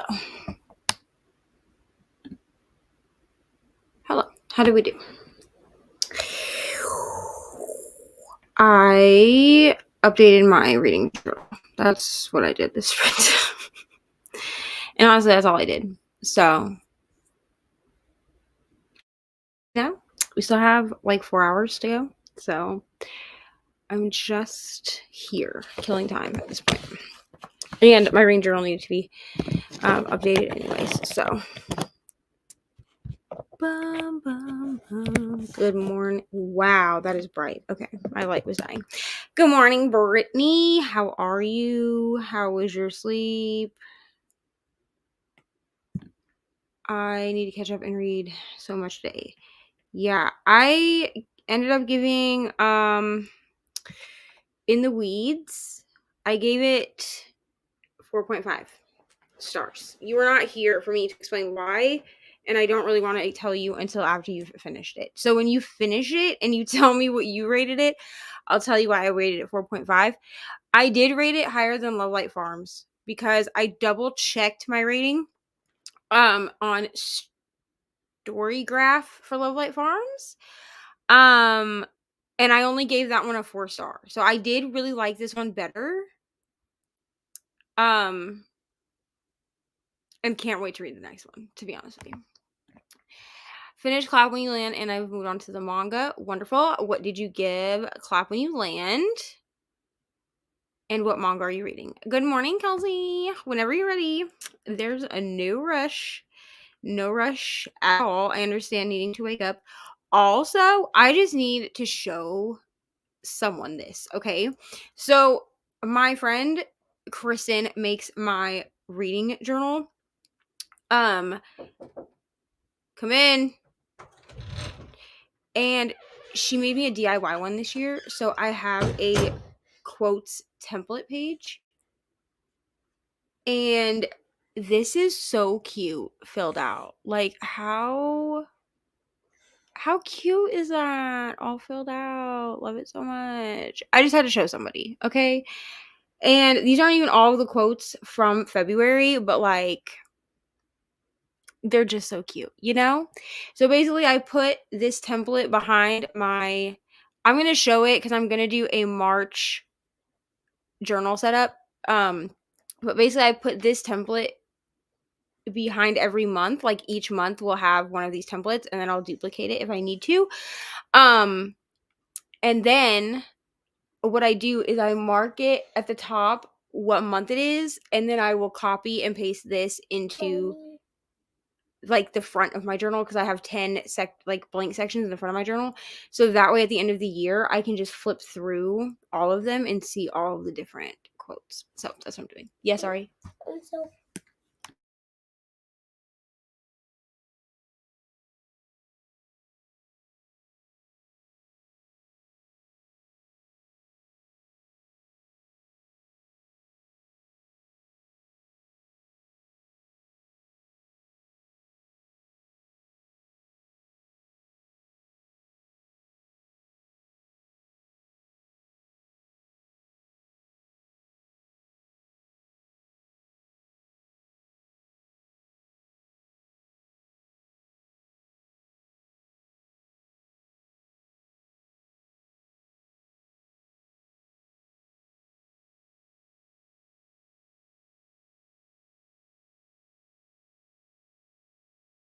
here. Yes. But I think he's sleeping in Austin's room. Axel here? No. Why is Axel not here? I like Axel. I know, but Axel doesn't come over every single time. Well, remember that last time both of them came? I know. Anthony and Axel, both of them came. I know. Well, you can talk to Daddy about it tomorrow. They live together. I know they live together. But Axel doesn't come over every time that Anthony does. Go potty. Go potty. Good morning, Lexi. I think at this point at 50%, I like Love Light Farms a bit more, but I'll hold off until I finish on final thoughts. Yeah, I thought the same. I thought the same also. But by the end, I liked this one better.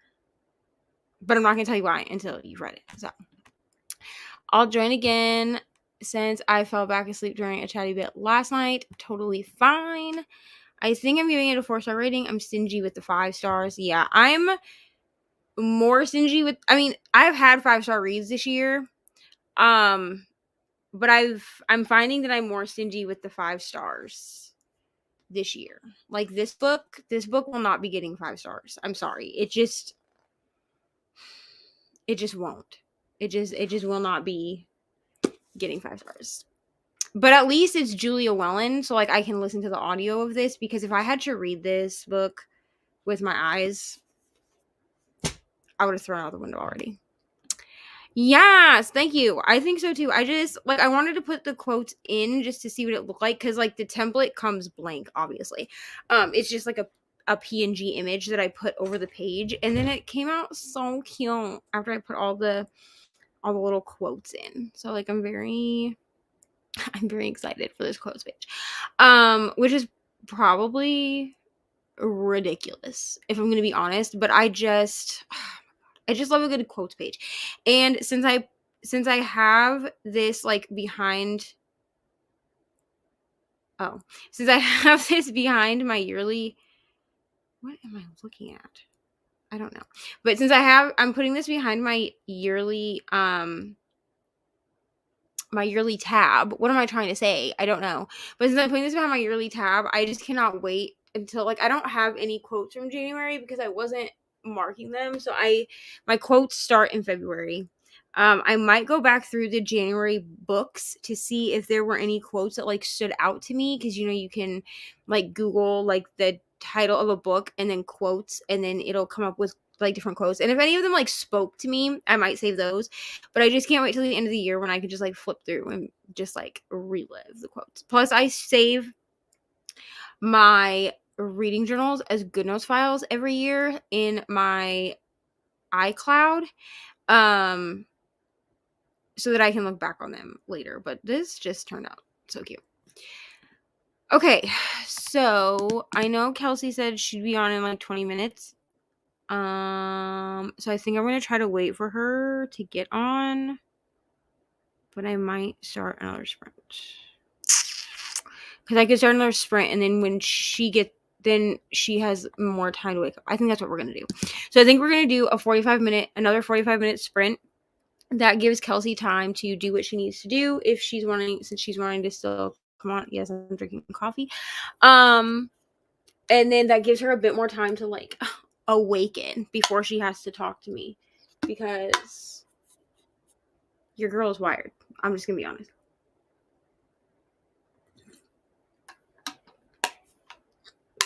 Delicious. Okay. So let's go ahead. We'll do another sprint for 45 minutes.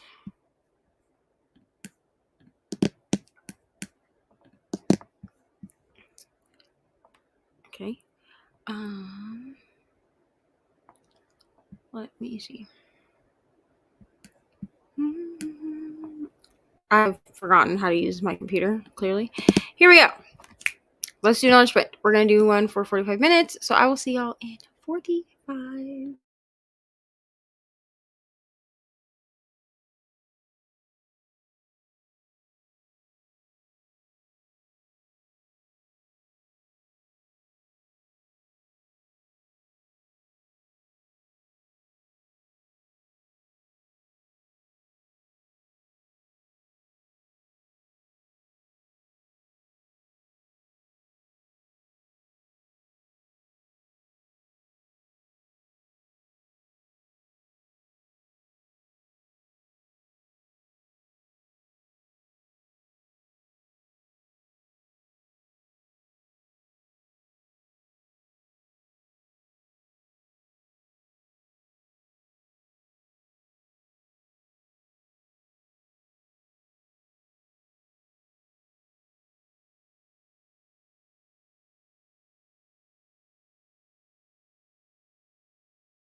Hello.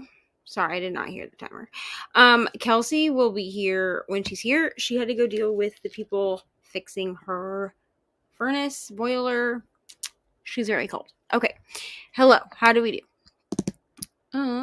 Good morning, E Harris. How you doing? I did not read. Ari woke up, so she's over there laying on my bed. And yeah. I'm using my father's blanket, and it doesn't cover up my feet. Well, it would if you put it the right way. I wanted to cover up my whole entire body, except my feet. You have to turn it so it covers your feet, dude. I also updated more things in my book journal, so that's great.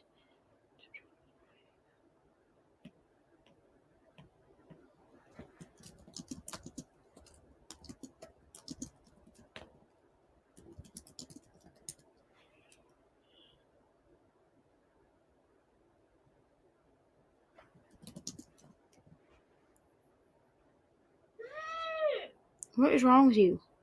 It doesn't cover up my feet. Why is this not covering up my feet? Tell me why this is not covering up my feet. Because you don't have it the right way, Ari. Good morning. Only had a chapter and a half. Was trying to finish it when I last updated you at like 1:30 and fall asleep instead. Totally fine. But it was covering my feet. Okay, Ari. Things don't cover up my feet. One chapter left of We Sort Our Souls. Yes, please mute me while you go read that. And then let us know what you thought.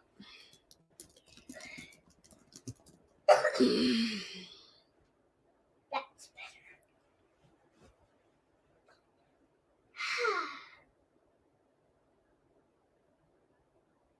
Wow.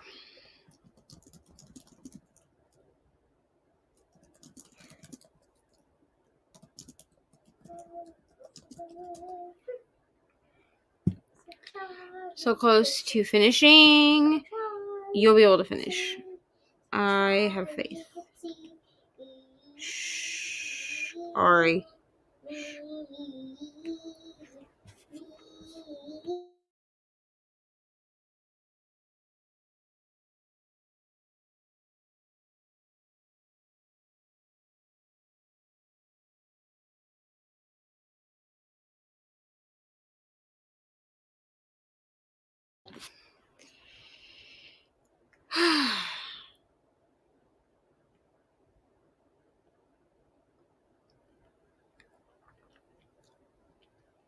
Yeah, so I did not read.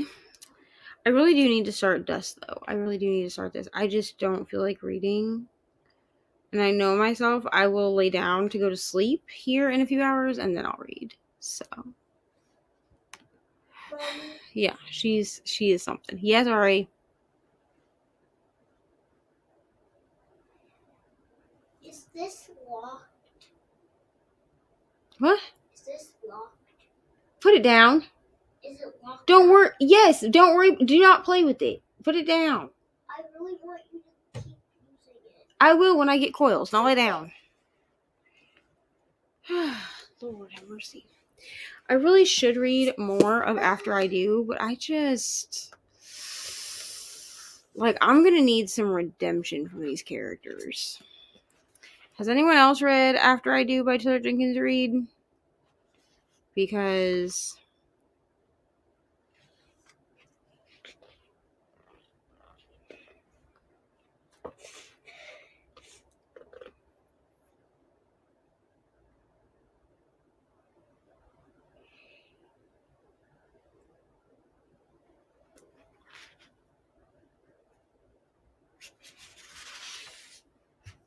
Finish the book.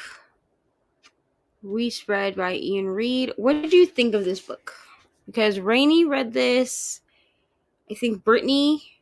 I don't know if Brittany's read it, but I know Reni read it, and so did Kelsey. And I think Reni gave it 5 stars. And I'll ask Kelsey when she comes back what she gave it. But I don't remember what she said she gave it. But I know that they both read it.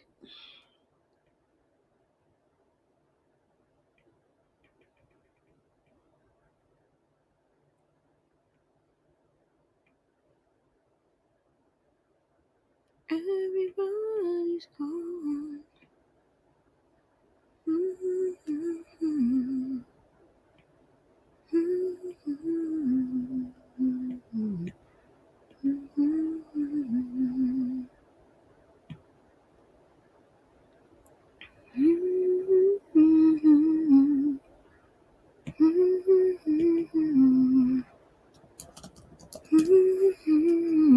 Hello. Hello. How are you? I'm good. I'm cold if you can't tell. It's literally, well, guess you won't be able to, like, because you use like Fahrenheit and we use Celsius. But Right. let me convert it. But in the house, it's 15 Celsius. So let me see what that is Fahrenheit as a comparison. I feel like that's cold Fahrenheit. That's what I feel. Yeah. Because in the house, it's like, obviously, if it's outside, it's colder. It's like not, okay, let's see. It is 59 in here. Yeah, that's pretty cold, bro. Yeah. Especially like in the winter. Like in the summertime, it would probably feel nice. But like the sun would be nice. But like for reference, we usually keep it at like 21.5, 22. So 15 is like pretty cold in here, but it's fixed apparently. So it's all good apparently. So now it's 17 in here. So it's warming up slowly. Right. Did you read Respread, right? I did. Yeah. What did you give it? I gave it a 4. I gave it a 4 on Goodreads, but I may give it a 4.5. It's one or the other. Got you. Yeah, because we were talking about that when you were gone, but I haven't read it. So Reni 5-starred it. I know that. Reni 5-starred it. I know that for sure. It was a very unique book. I've never read anything like it. So I've read part 1, okay? And to answer this question, yes, I do have the audiobook. I have it on Scribd, and this book, like, the characters are not likable, okay? I'm rooting for literally no one. Like, from the I hate that. Listen, I was prepared for like a cheating trope. I was not prepared to hate everyone. Like, I was not. I hate it. Anyway, I listened to the first 72 pages, which is part 1, and it seems that each part is about the same amount of pages, and there's 4 parts. So I'm gonna spread this out over 4 days, or at least 4 like reading sessions. Yeah. I hate everything about this book. I'm sorry. I don't know how I'm going to talk about this like in book club, because I run the book club. Like, I can't walk in and be like, hated this book. How did everybody else? Could. You honestly could. I don't like this book. So unless people, you could definitely say you hated it. Listen, I will give it another 3 sections, but unless these morons redeem themselves, I can't. Like, and I pray that no one other than Reni from this community, from the Hustle Stanley community, is watching this, because my opinion could change. I just need everyone to know that. But as of right now, you hate it. I do not like Lauren, and I do not like Ryan. And I'm going to explain to you why. So Lauren and Ryan are the main characters. They are a married couple. They met in college sweethearts. I don't even know how these two got married. I don't know how they made it to the altar. Like, I say that about a lot of married couples. they have fought since the beginning. Okay. They literally have an argument. What do they have an argument over? So the first big argument that I remember is over AAA, because they're on their honeymoon and he did not pay to like renew the AAA. Okay. For their car. They get a flat tire on the way to their honeymoon. Okay. So she was like, we could just call AAA. And he's like, no, we can't call AAA. And she was like, yes, we can. The card is in my wallet. And he's like, no, I forgot to pay it with the wedding and everything. I forgot. It got sidetracked, whatever. They literally are standing on the side of the highway fighting with each other about the fact that this man forgot to renew AAA.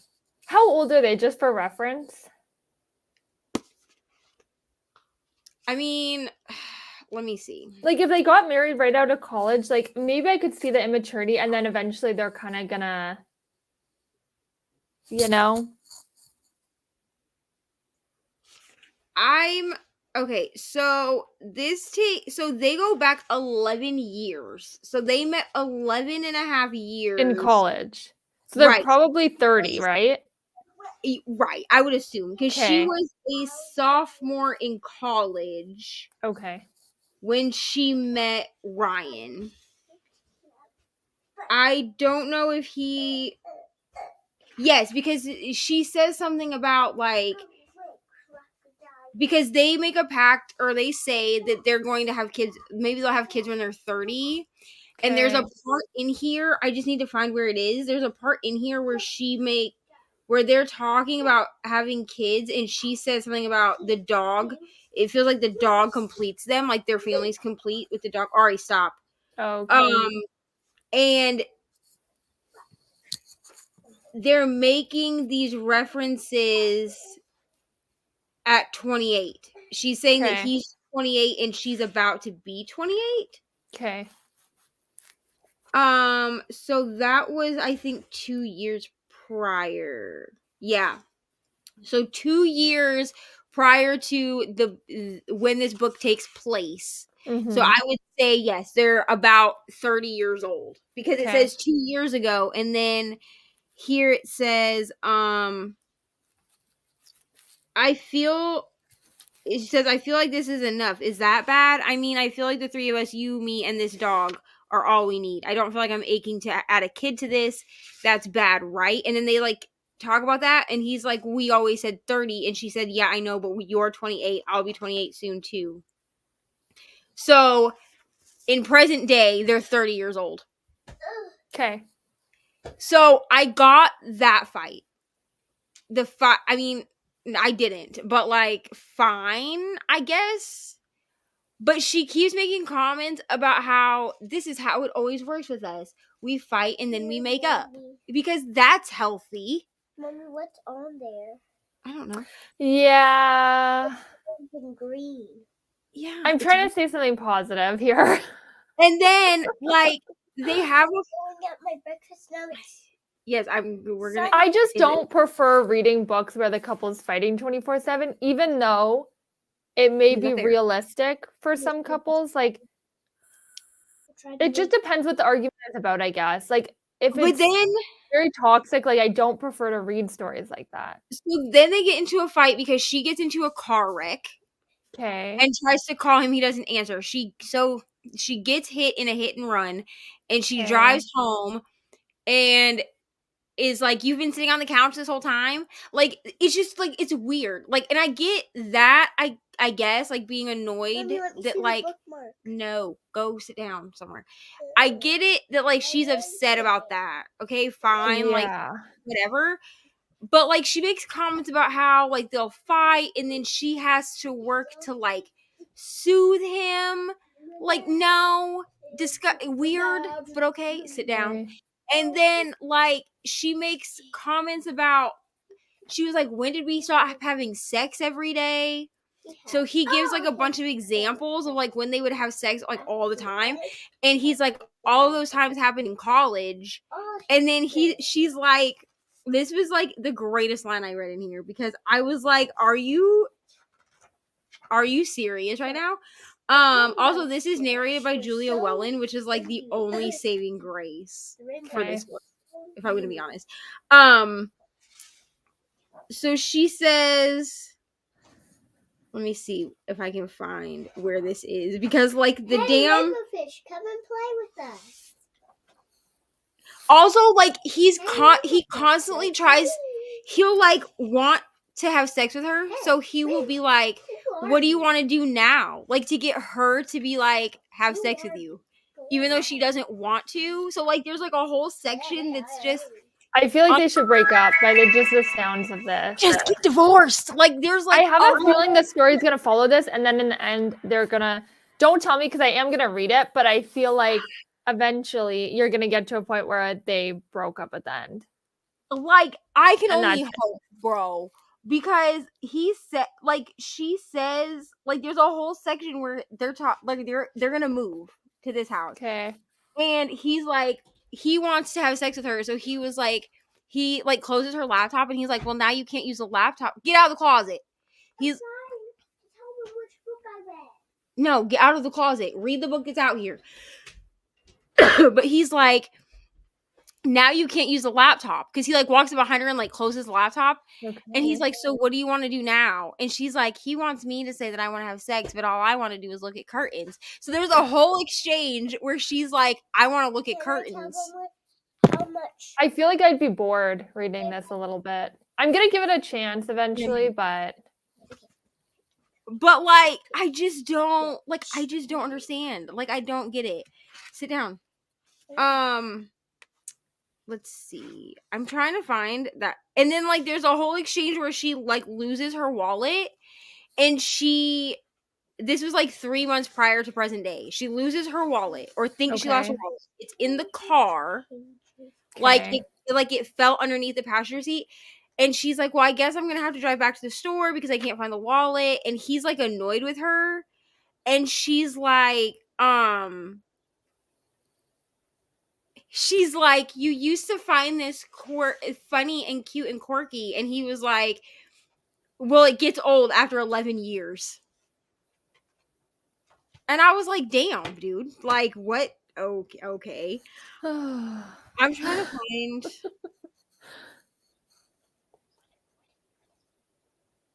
Let me see if I can find it. I mean, I feel like this could definitely be relatable though for couples who have been together, some couples who have been together for like years and years and years. Like, Bro, I feel like that's who maybe like the story is kind of like made for. Like, I I'm don't not know. even trying to be funny. I'm not trying to be funny. Okay. If this is how mine and Sam's relationship ends up after we've been together for years and years and years, I quit. I will. Absolutely not. I Like, agree. I I mean, like, my I boyfriend can't- and I are at 9 years, and I can't relate so far to what you're This is saying in this just- book, but just so miserable. Like, yeah. and like it takes them so long to like decide to like take this break or whatever the hell. But I feel like from what I know from like people who have been married, like not everyone, but like certain people, like I feel like this is a realistic story to deciding you want to like break up. It's not just like for married couples, a lot of the times it's not just like, oh, we're done. You know, it's like I feel like if someone could relate to it, it would actually be a good story. But that's why I think we're probably not going to enjoy it. But, okay, I found the line. But Okay. but when she gets into the car wreck, he's like more upset about the fact that she didn't get this person's license plate number than the fact that she Oh got my into a car God. wreck. Let me fight you. I would Let be me- done at that point. Let me get into a car wreck and come home and be like, Sam, I got hit in a hit and run. And he'd be like, well, too bad you didn't get the license plate number. And then we'd be like, well, let me call the insurance company. And then the insurance company is like, yeah, we can fix it. You'll just have to pay the deductible. And then me be like, we're just going to have to pay the deductible. And then he literally says to her, I guess it would have been better if we got the license plate number. We know now for next time. Next time. Sir, let me find you. So here it is. So he says, he gives her a bunch of different examples of like when they would have sex, like back in the day. And she's like, this is exactly what I'm talking about. He said, baby, all those those all happened in college. And she's like trying to figure out how long ago college was, which at this point was like 7 years ago. All right. And she said, I'm sure we've done crazy stuff since then, haven't we? Ryan shook his head. Nope, we haven't. Surely we have, I said, my voice still sounding upbeat. It's not a big deal, he said, grabbing the remote and turning the TV back on. We've been together for almost 10 years. We were bound to stop having sex all the time. Well, I said, talking over the TV, maybe we should spice it up. Okay, he said, so spice it up then. Maybe I will, I said, joking with him and turning off the light. Here's the line. You ready? Okay, I'm ready. But, I never did. What? Like, I kind of want to read this book because I just feel like actually I don't really want to be annoyed right now. Like I'm just not feeling that vibe from a book yet. I just do not understand. Like, if there's no redemption for these characters, just break up, yeah. Well, the thing is, they don't even have kids either, right? So, like, they don't have kids, and like they fight. There's a whole chapter where they fight over the dog because they have this dog together that they've had since they got their own place or whatever. So they were in an apartment. So when they bought a house or rented a house, they decided to get a dog. So they're trying to figure out how they're gonna split this dog. So he lets her keep the house, and then the line is, then we realized we both thought. It says when we disengage, Ryan offers to move out. So he lets her keep the house because at this point, I mean, this isn't ruining anything because it's literally in the synopsis. Yeah.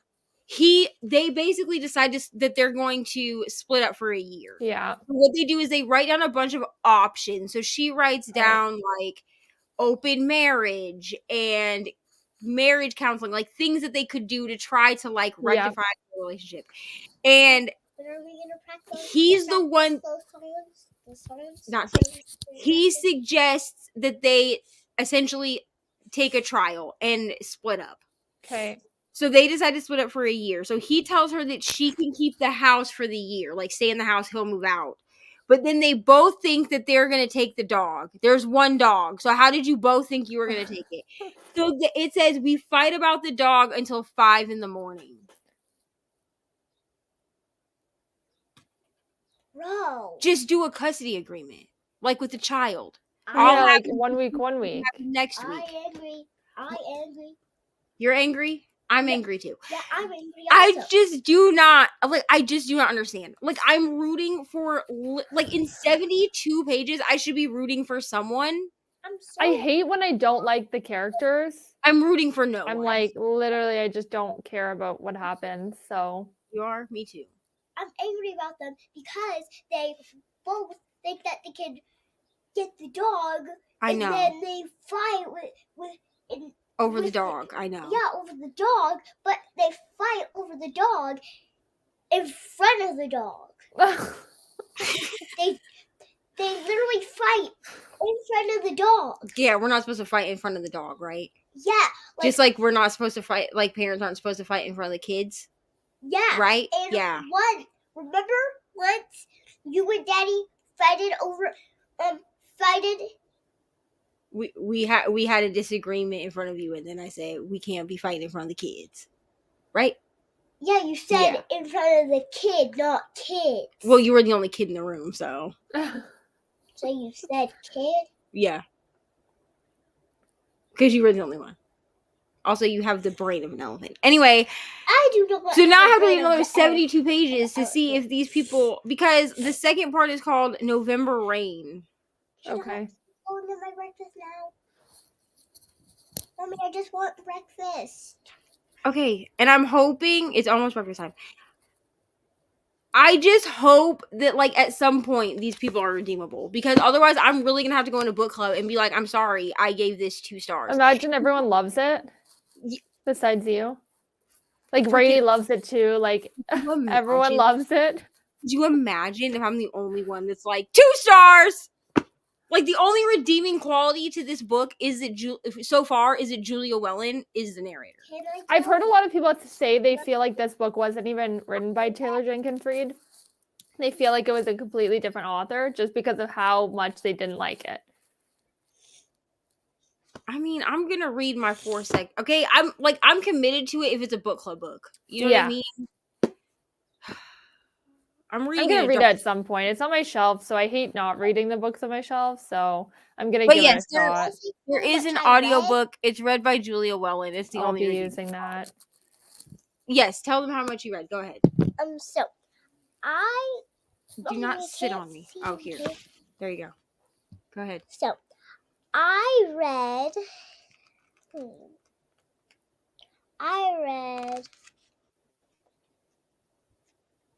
Counting? Okay. I read 6 pages. 6 pages. And I gave it a 10 star. A 10 star. Wonderful. And you read Judy B. Jones and The Smelling I Bus. love those books. Stop. Jody B. My bus isn't smelly. Well, your bus isn't. No, but Judy B. Jones is, apparently. Sit down. 4 stars. Had a lot of vibes of Catherine House. Interesting. I liked Catherine House. I was the one that gave Catherine House the highest rating. I just need everyone to remember. Did you give that 10 star? No, I gave Catherine House. I gave it 4.5. Why didn't you just? Because it was give not. a 10 Because star girl, like I did with this. let me tell you what. The Catherine House is not a 10-star book. I'm sorry. I could read is a Malibu 10-star Rising, but I'm listening to it. Good audio reader. Yeah, I am gonna listen to Malibu Rising. I'm just the only one that's currently on my TBR that I've decided that I'm not. Actually, no. Sit I down. gave this 11 stars. 11 stars. Okay, sit down. 10 and 11 stars. Okay. Is the Kiss Quotient. I did get this from the live. I got the audio from the library. It's terrible. Like I was trying to give it like the benefit of the doubt that maybe it was being read the way it was because our main character has Asperger's, but I just can't get past. Like, I also have autism, but like I can't get past the way this person reads the book. Okay, yeah. So I'm gonna have to shelve this for now because Reni and I are supposed to start Stolen Air today, and I can't read 2 physical books at once. Yeah. I like my brain will not work with that. Like I can read an audio, a physical, and Yeah. like an ebook, but so I'm going to just shelf this. I'm gonna go take a bath, okay? Okay. I need a towel. We'll get one. I'm gonna shelf this for now. It's not like a DNF. It's just it's like a I'm gonna putting come back down for now. because I need to read this before because we're supposed to, I don't remember what month, but somewhere I'm not gonna announce the month anyway. I could look, but I'm not gonna announce the month anyway. But Brittany. Okay, go.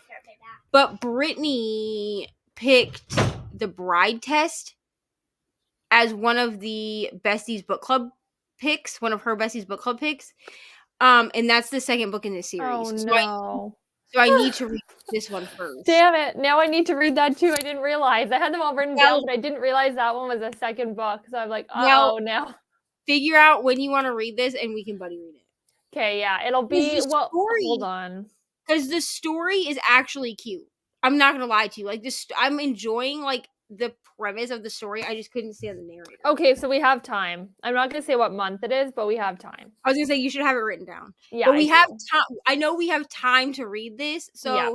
you decide when you want to read it, and I will make it work in whatever Well, TBR. I'm going to say probably like the month before, because I don't want to forget details. I like reading like one after another almost, so. Right. Yeah. So I read 12 pages, like listened to 12 pages of it. And like the premise of the story is very cute because essentially, and this is on the back, but essentially she hires a male escort to help her, like to teach her how to have sex. That's what the premise of this book is. Because like she's only had sex 3 times and did not enjoy any of it. And her parents she's Asian, I'm pretty sure. So her parents keep talking about like, we want grandkids and all of this stuff. And she just really has like no interest. So she hires Michael Fawn who's Vietnamese, Swedish, apparently. Okay. And she hires him to teach her how to have sex. I'm sure that they like fall in love at the end or something. But like that's what happens. Probably. So I'm like excited for this book, but also can't stand the narrator. At me keep my thermostat at 60 in the winter. Absolutely not. Absolutely no. I would that it just depends on where you are too, because I find that some places like one temperature is like good for inside, but another place it's like, yeah, that's way too cold or hot. So but for me, that is an absolute no for me. I live, absolutely not. Like, yeah.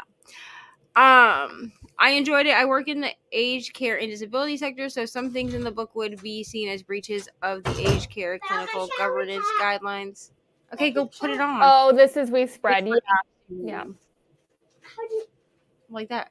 It was very interesting. It was a very unique story. Honestly, I'd recommend it, but it gave me like a little bit of take your mask, please. reading Do it. not just keep the water running. It was interesting though. So Yeah. I mean, I feel like I should read this book now. you should. It's very quick too. Like it's not a long story. Like the chapters are very short, and it's just like super easy to fly through it. So.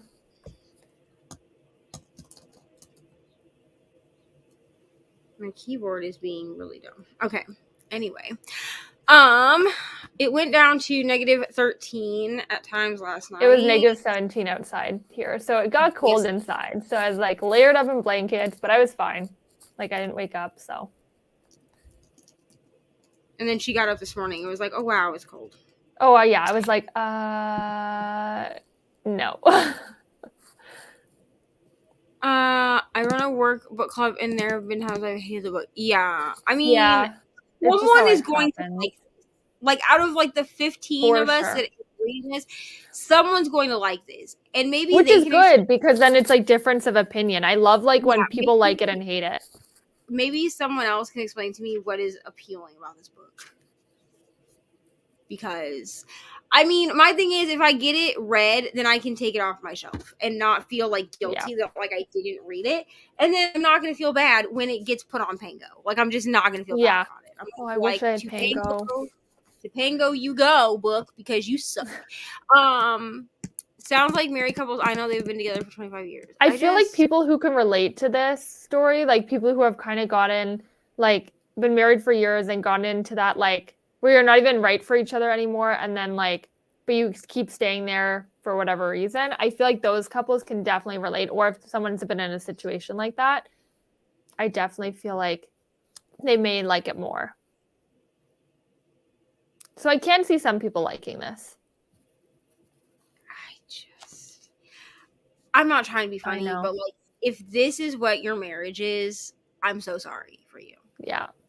That like because this is just like listening to it, like reading it is miserable. Like just reading, which maybe that's like what the appeal is like us seeing their relationship fall apart and then maybe it comes back together. But like these characters are going to have to be redeemed because reading this book reminds me of, you know, when I don't know if you've ever had a situation where you've had a friend in like an abusive relationship and you're like leave, or you're just like trying to be supportive, but you're like, oh my God, like leave. I think so. It's like that's what reading that book would be like to me. Like, oh my gosh, like please just. I think that's my problem. Is like I've been the friend that people are like, you should just leave, or like people don't say anything until like with. She's not in here, so I can say it. With Ariana's biological dad, like people would not say anything, and then when I finally was like, "You've got to go," which was like for a whole other reason anyway. I was like, "You got to go," but then people were like, "Oh, we always knew you need to get rid of him." None of y'all said nothing. Yeah, I can count on one hand the number of people that said something, and one of them lives in my house. Sam said something multiple times. Did I listen? No. But also he like didn't know the extent either, because I knew that if he knew the extent, he would like come to Florida and like not kidnap me, but you know, get me out of there.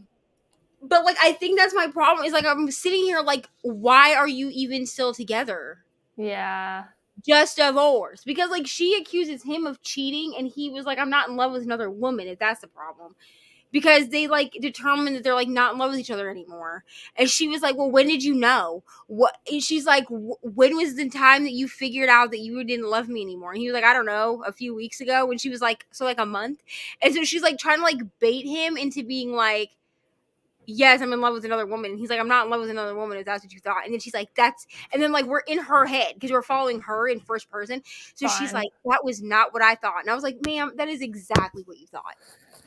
Oh, yeah, seems like that book where it's like, you're just like, break up already. Like, just. Like, I don't know why they were even together in the first place. Like, what behooved y'all to get married? Honestly, I think this of a lot of married couples, though. I'm like. It's weird. But I don't say anything. But I'm like, you two are so not right for each other, in my opinion. it's just so weird to me. I don't know. It's weird. Good morning, Taylor. This is why I will not get a pet with someone. Exactly. Like That's how I feel. Yeah. I'm like allergic to animal dander anyway. Same. So I'm not like going out here trying to buy pets. You know what I'm saying? But like this is what like the pets that have been in the house, like especially the last round of pets that we had, which were the 2 cats and the dog, like they're not my animals. They were Mariah's animals. Like, and I would tell people that because they'd be like, "Oh, you guys have cats?" And I'm like, "Mariah has cats. Yeah.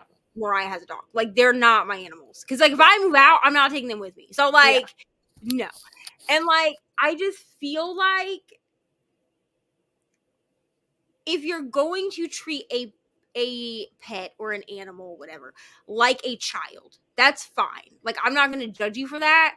But if you're going to share them with your partner like you would share a child, then you need to figure out how to split time with them like they are. Do a custody agreement like a child. Like it's not that hard. Like you do 1 week, 1 week, or you figure something out. Like it's literally not that hard. When people fight over a pet that they share, all I can do in my head is think like if Sam and I did that over Ariana.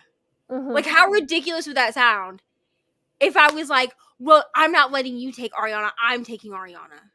No, I think she should stay here. Like it just sounds stupid. So like why you're not gonna do that over a child? I mean, some people do.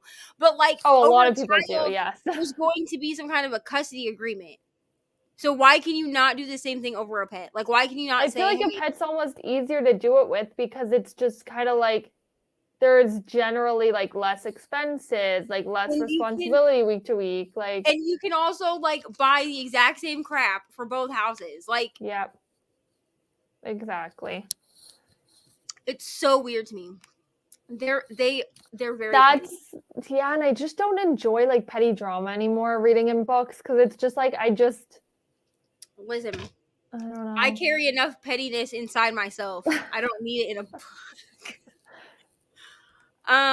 Yeah, it does read really quick. I just can't stand it. I'm gonna have to add this to my list. So whenever you decide you want to read this, we'll read it. I just can't. I can't do it with a narrator. I just can't. Okay. She's terrible. And I was like, it's fine, but like, no. Yeah. Because the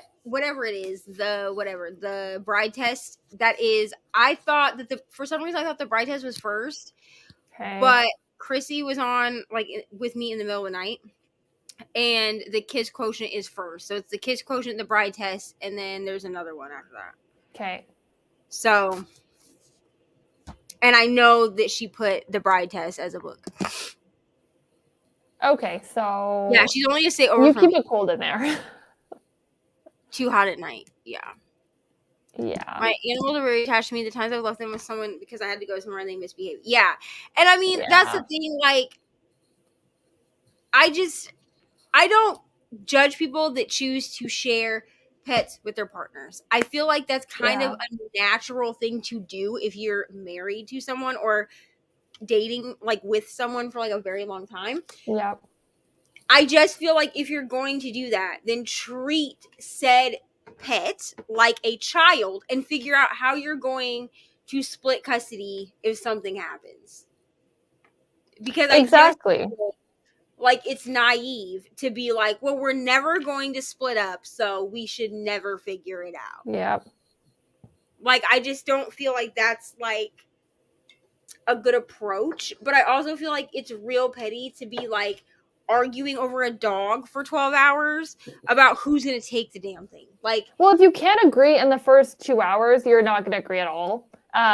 So it's like, okay, why don't you maybe, like, this may seem dramatic, but for the couple that it sounds like they just can't agree on anything, like get a lawyer involved, I guess, because if you can't figure it out within 2 hours, you're probably not going to figure it out. So I actually keep going back and forth. I actually know someone who did this, and basically what they were told to do was one of them, I mean, they had 2 dogs, so this worked, but they were basically told that one of them should take one dog and one should take the other. Okay, yeah, that I guess. And that if they chose to have contact with each other so that the other person could see, you know, they could like see the dogs, whatever, that was kind of like up to their like discrepancy Discussion, or yeah. whatever. Okay. But like, I'm just saying, like, I just don't like, what's the point in fighting over it? Like, I just don't see a point in fighting over it. I just think that that's ridiculous, truthfully. The thing is, the only thing I can see fighting over is if like your partner, and it's another question of why didn't you break up with them sooner, but if your partner like really is like will not be taking care of the dog, like, you know, when you give the dog over to them, they will not be taking care of the dog, like, well, then I can understand arguing about it and taking like legal action, I guess. Yeah, like, to me though, that's like a whole other can of worms. Yeah. And that's a totally like different thing. But then like, if you feel that way, sorry, I'm like organizing things. No problem. If you feel that way, then why did you get a dog with this person in the first place? I think a lot of married couples also, like, they don't realize who they get married so quick, and they don't realize who they're actually like getting married to. Like, they don't really like, or a lot of people, like, especially younger, like generations or older generations, they got married really quickly, and then we're like, actually, I hate this person. Yeah, and they were married. In the book, they were already married before they got the dog, because they were married before they moved into a house. Okay. Now they did have an apartment together before marriage. You see what I'm saying? Yes. But I'm pretty sure, I mean, I could look, but I'm pretty sure they were married before the dog came into their lives. Okay, yeah. I don't get the vibe that these two are like really horrible people. I get the vibe that they're just like really not right for each other, and they're bringing out the worst in each other because of that. There's something, and it's very, I don't like it. Okay, I literally hate it. Like, it's interesting to me because like she goes to tell, like, she confides in her sister about everything, and her sister acts surprised when she's like, Ryan and I have split up. Her sister acts like she's surprised by this. So are you telling me that no one in your life thought that y'all weren't good together? After you told them everything? Yeah. That's what you're telling me. Especially your sister, who is repeatedly brought up as like your confidant and like your best friend. Yeah. You're not going to tell me that your sister and your best friend never told you to leave this dude.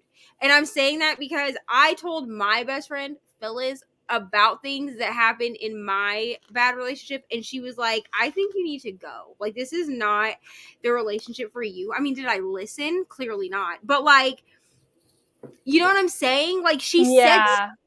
So it's weird to me that you're saying, and she's shocked. Oh, my sister, I tell my sister everything, and then when I tell her that my husband and I are splitting up, she's shocked that we're splitting up. Yeah.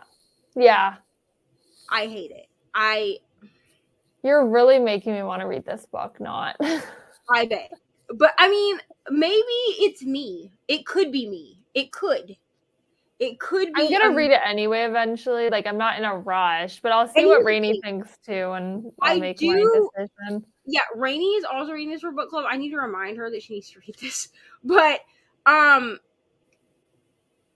kind of have a goal. Like, there are certain authors on my shelves: Colleen Hoover, Taylor Jenkins Reid, Grady Hendrix, Riley Sager. Like, those are a couple of the authors that like I want to read their entire backlist. Yeah, Taylor Jenkins Reid is one for me too. And here's the thing. If I get more of her physical books, I may not unhaul this book, even if I don't like it. Yeah, If if I'm going to have the rest of her books, I don't want to not have one. Yeah.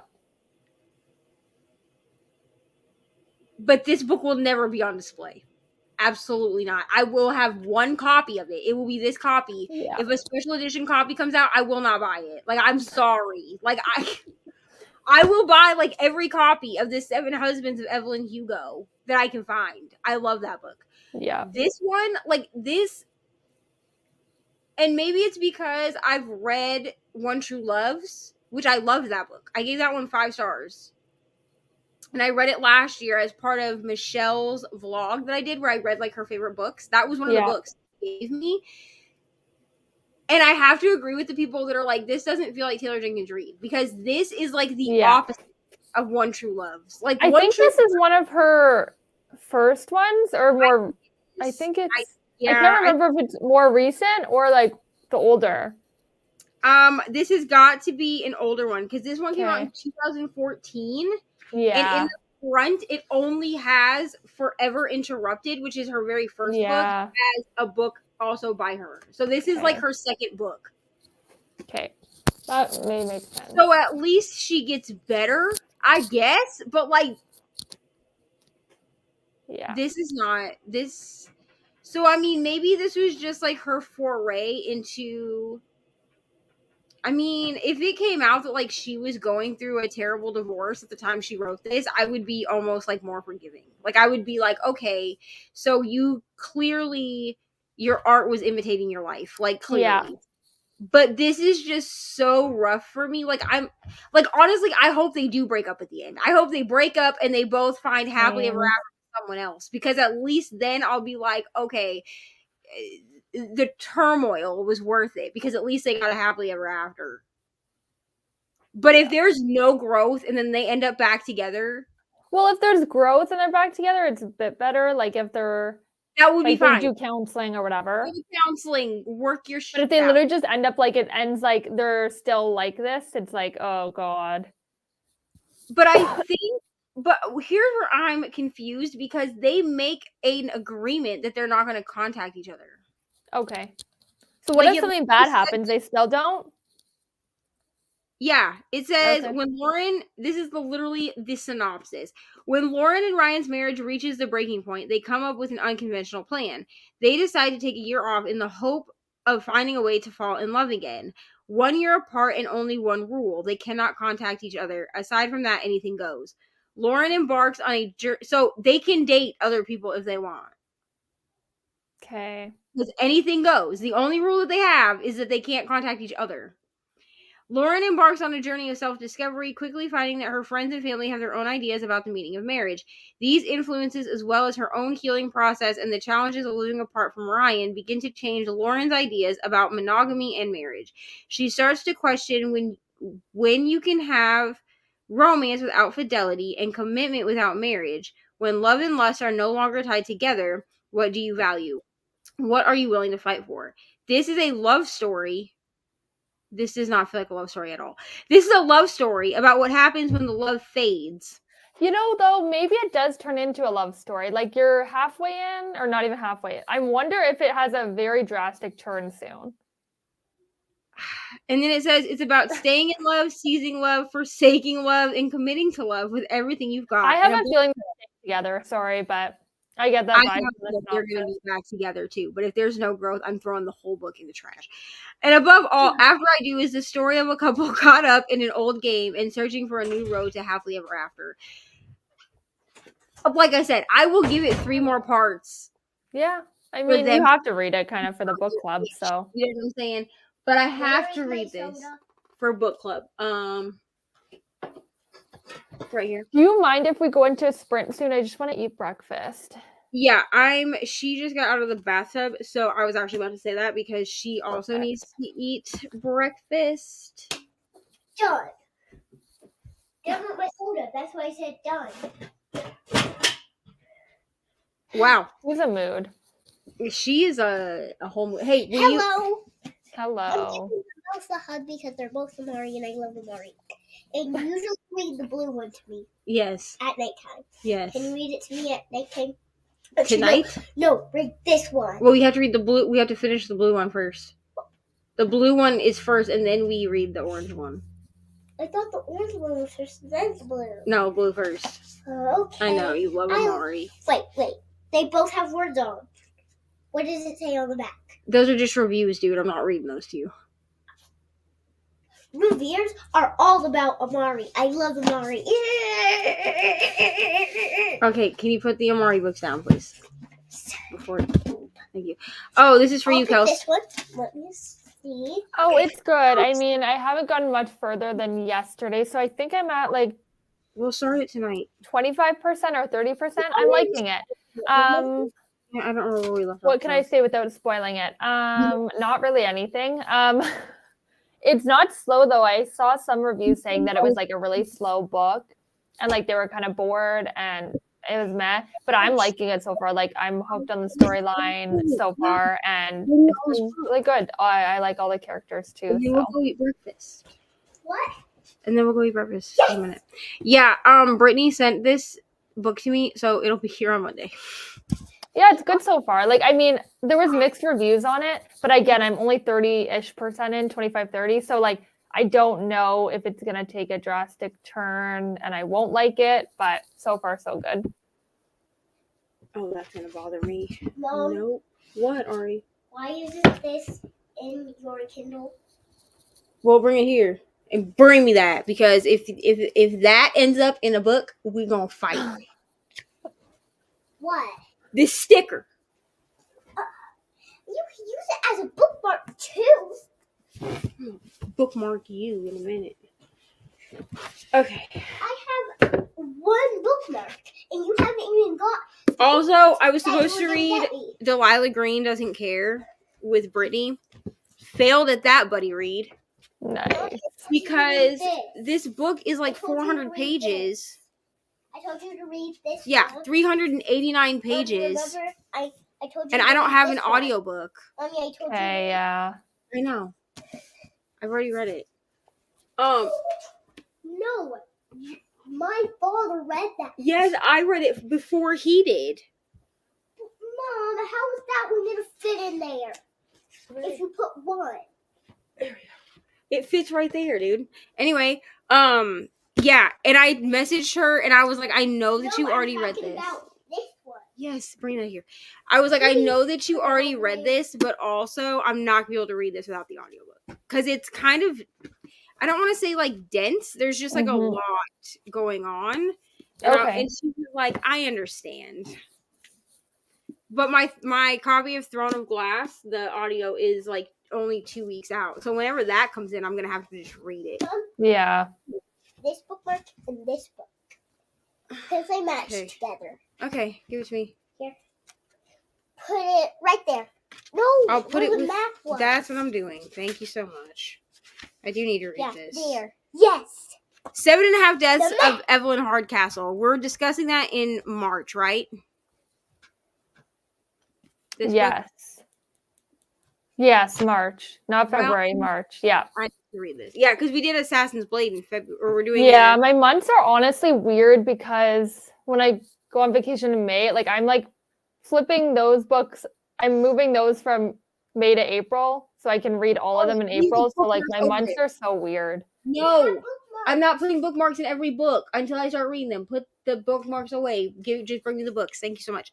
Yeah, I am not going on vacation, to be honest with you. So I haven't been on. Well, I'm going to Japan and Taiwan, so it's like a big like international trip. So I won't be like. We haven't gone on vacation. Like, well, my boyfriend and I have never actually traveled like out of country together. So this is like, and we've been dating for almost 9 years. So it's overdue. So like we've gone on vacation like in our country, like little trips, but nothing. Where are you going? Japan and Taiwan. Oh, that's fun. So it's like, yeah, it's really good. Like 3 weeks. So I will be basically unavailable during that time. So if you don't, I'll remind you guys. But when you don't hear from me for 3 weeks, like I'm not dead. I'm just on vacation. So. Watch me freaking forget and message Brittany. No, I'm totally. Oh my god! Have you heard from Kelsey? Where's Kelsey? And I'll let you guys know because I'm like literally like I'm gonna be MIA probably for 3 weeks. Like I'll check it here and there, but yeah. I'm literally gonna be the one that forgets. Yeah. And messages somebody, and Brittany's gonna be like, dead. You know, Brittany's gonna be like, Neva, she's on vacation, and I'm like, oh yeah, I forgot. Hi, Brittany. Yeah, I'm good. It will be me that thinks that you're dead. It will be me that forgets, and I'll be like, "Oh my god, has anyone heard from Kelsey?" I tried to message her; she hasn't answered me, and they're gonna be like, "Bro, she's on vacation." I'm gonna be like, "Oh, I forgot. My bad." I'm going with her. What will I do? I know. Truly. What will you do without her? Well, now What you will- can't rely on me for the link because I have access to StreamYard. So I'm literally not the one who goes like, "Where's the link?" anymore. Like I have the link. So You're going with Kelsey to don't know Japan what and you're gonna be Taiwan? doing. I don't think so. I don't think so. No, that's not how that works, Ari. You're not going with Kelsey to Japan and Taiwan. I'm sorry to tell you. You're not, though. Yes, I am. How are you gonna get there? You're With gonna, with what money? you can just tell Kelsey right now on the sprint She can hear you. that you can tell her to pick me up No. tomorrow. Negative. Tomorrow. Okay, I'll pick her up tomorrow and then she'll stay with me till May. Then No. Yes. What are you're gonna go to Kelsey's all by yourself? Without your mom? who That'll cares last about you? right. That'll last 3 She doesn't hours. even want to be with you on weekends. I'd be like heartbroken. I'm like, you want to go to school 24/7? I mean, kind of like that, but kind of like, ouch. With Kelsey. I'm doing that. Okay? Yeah, I guess I'll pick her up on the way. Like, screw the flight. I'm gonna just drive there, basically. drive. So Drive across the ocean. I'm gonna have to go down to the U.S., pick her up, Ferry. and then somehow drive Stop. over. I will be fine. But will Kelsey be fine? See, this is Yes, the she thing. will. I'm not Me, a both the thing. of us will be fine. Here's- I'm going with her, and she's gonna pick me up tomorrow. you talk to your dad about that. See what he thinks, because he's the one. See, your dad I'm the one that's like, I'm just gonna send you to Grandpa David's house for a few weeks, and your dad's like, no, I will miss her. So it's your dad that you really have to talk to. Also, Kelsey cannot take you to Taiwan and Japan. She can't Why? because she has. What do you know about has a Taiwan and driver's Japan? license. She has a driver's license. First of all, you can't drive there. You have It's to. a 13-hour flight, so You don't want to be on a plane for 13 hours. yeah. I'll take a nap. I'll take a nap. I'll take a nap You'll take it on out. the airplane, Okay. and then I'm gonna wake up if it's me and Kelsey stop. Well, it would also be Kelsey's boyfriend. I know boys, You know boys. Okay, great. like my dad. His name is Sam. Yes, your dad's name is Sam. You call him Sam, I do, Kelsey- yeah. and- You don't. and all the people on the sprints call him Sam. the people on his friends call him Mr. Reading with Me. Yeah. No, it's Mrs. Reading with Neva. No, because last I checked, your dad is not a woman. No, but Does not you're identify woman. as a woman. You're a woman. I am, yes. I'm a woman too. You're a woman too. Yeah, and I'm going with her. All right. Do we want to do 45? I'm going with Yeah, her. let's do 45. Okay. Mom, Yes. Kelsey is ma'am. definitely going to pick me up tomorrow. Okay.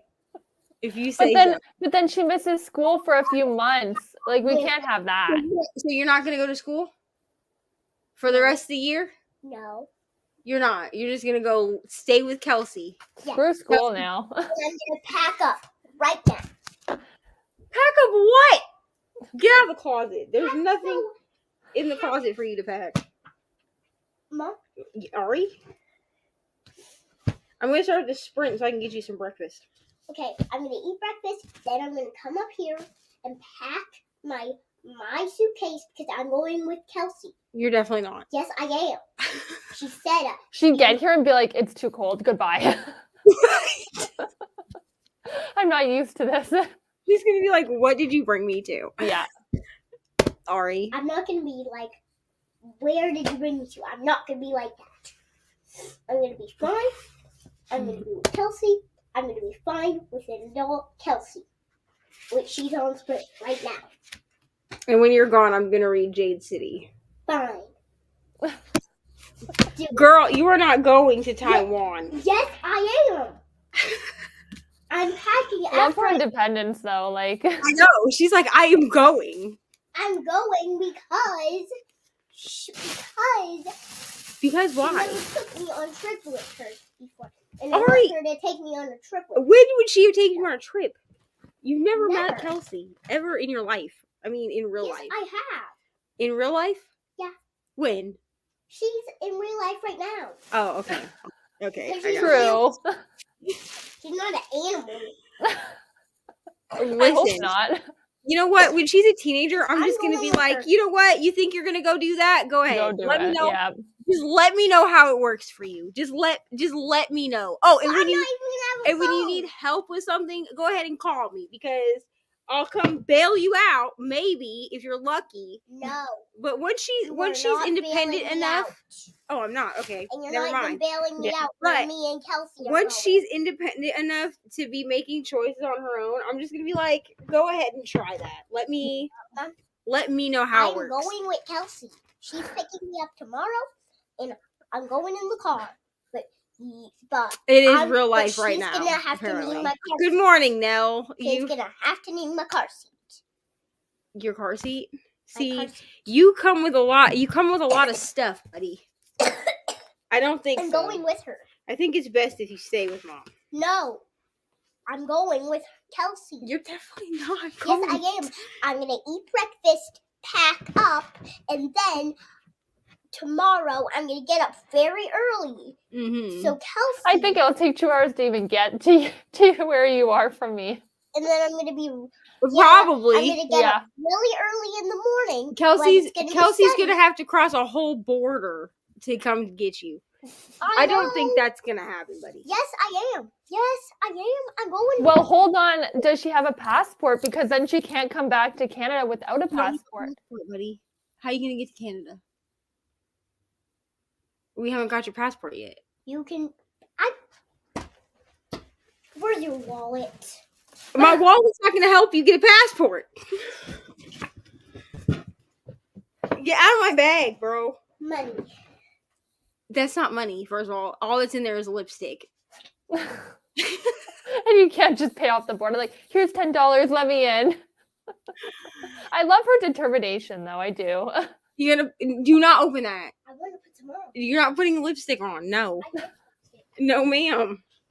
I'll be prettier. You're not putting lipstick on.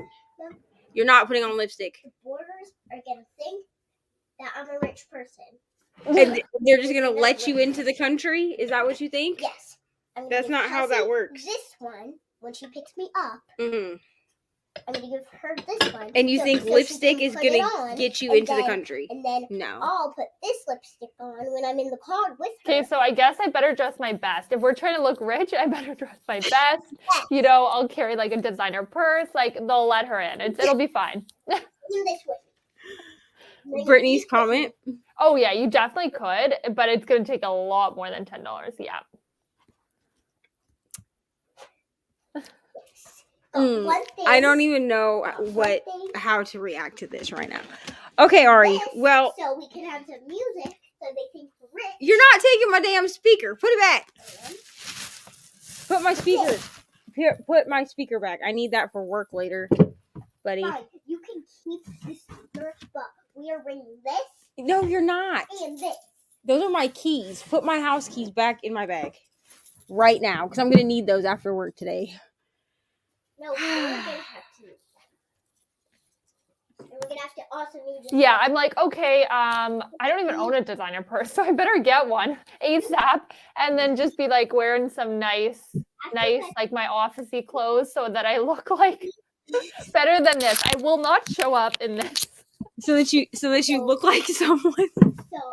And And still, I don't think they would be like, Put that in my sure. bag They'd be right like, all right, maybe $1 million and then we'll do it. I feel like, because like they can use their job over that. So I feel like the cost has to be high, you know?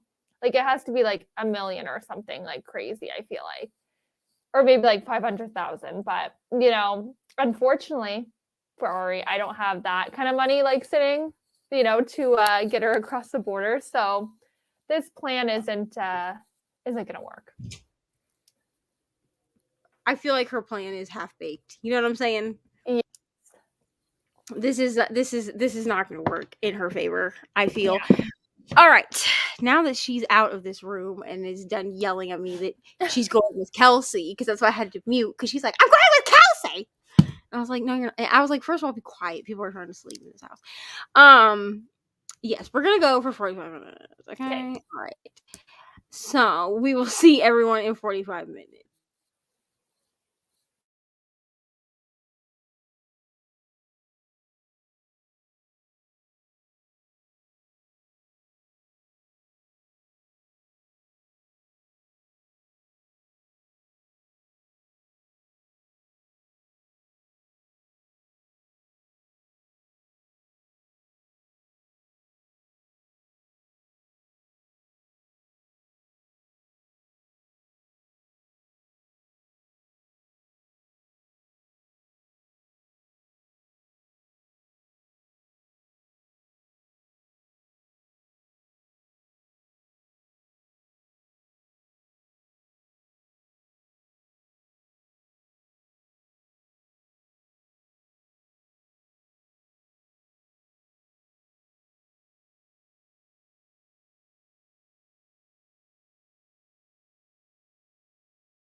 Hello.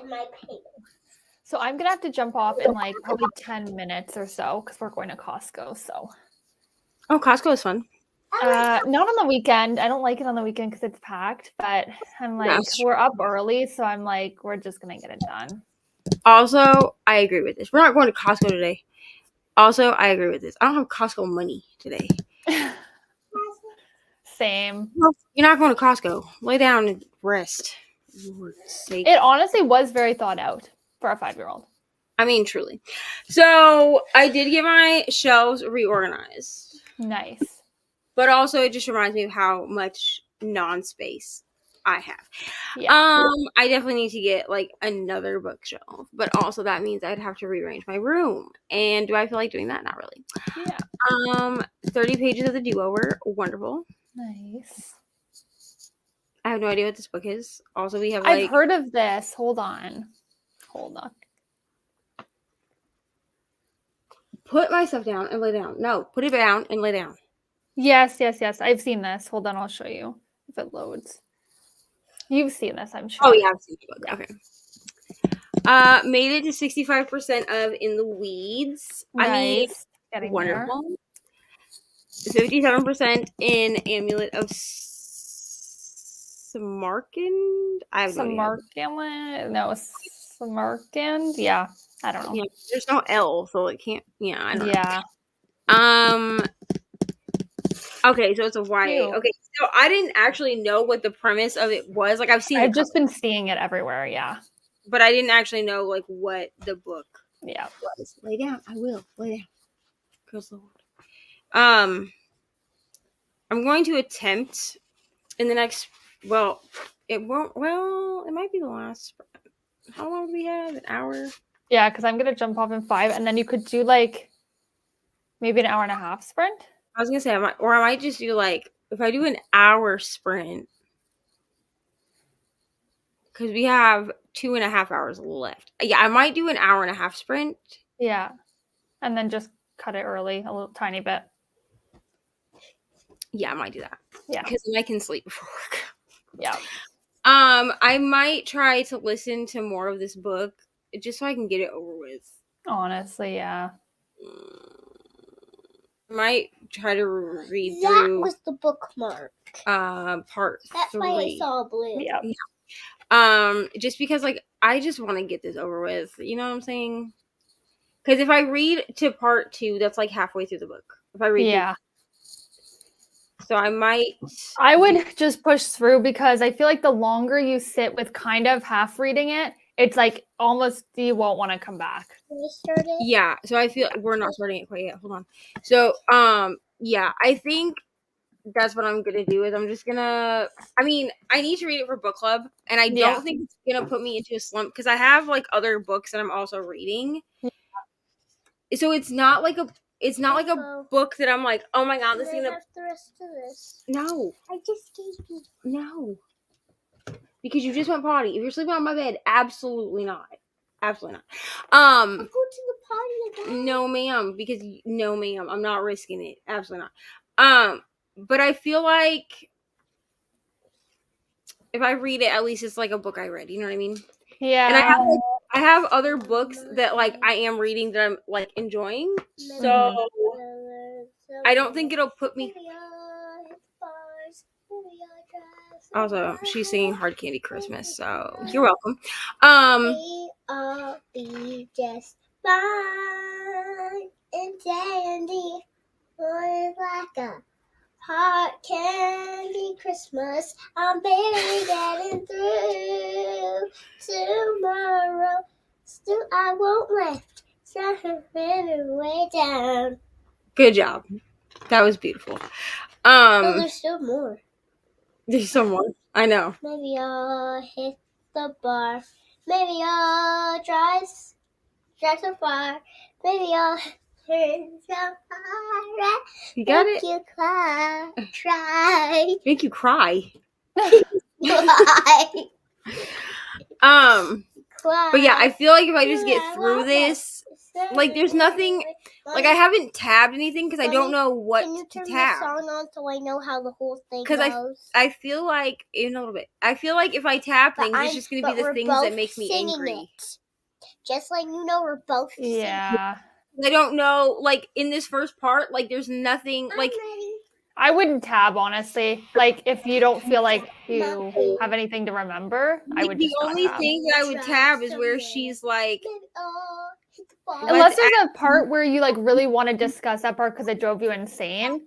Or, like, it was, like, really something you want to discuss. You know what? Like, that was the first thing you read to me. To be honest with you, just because I'm me, I'm going to tab this spot where she's, like...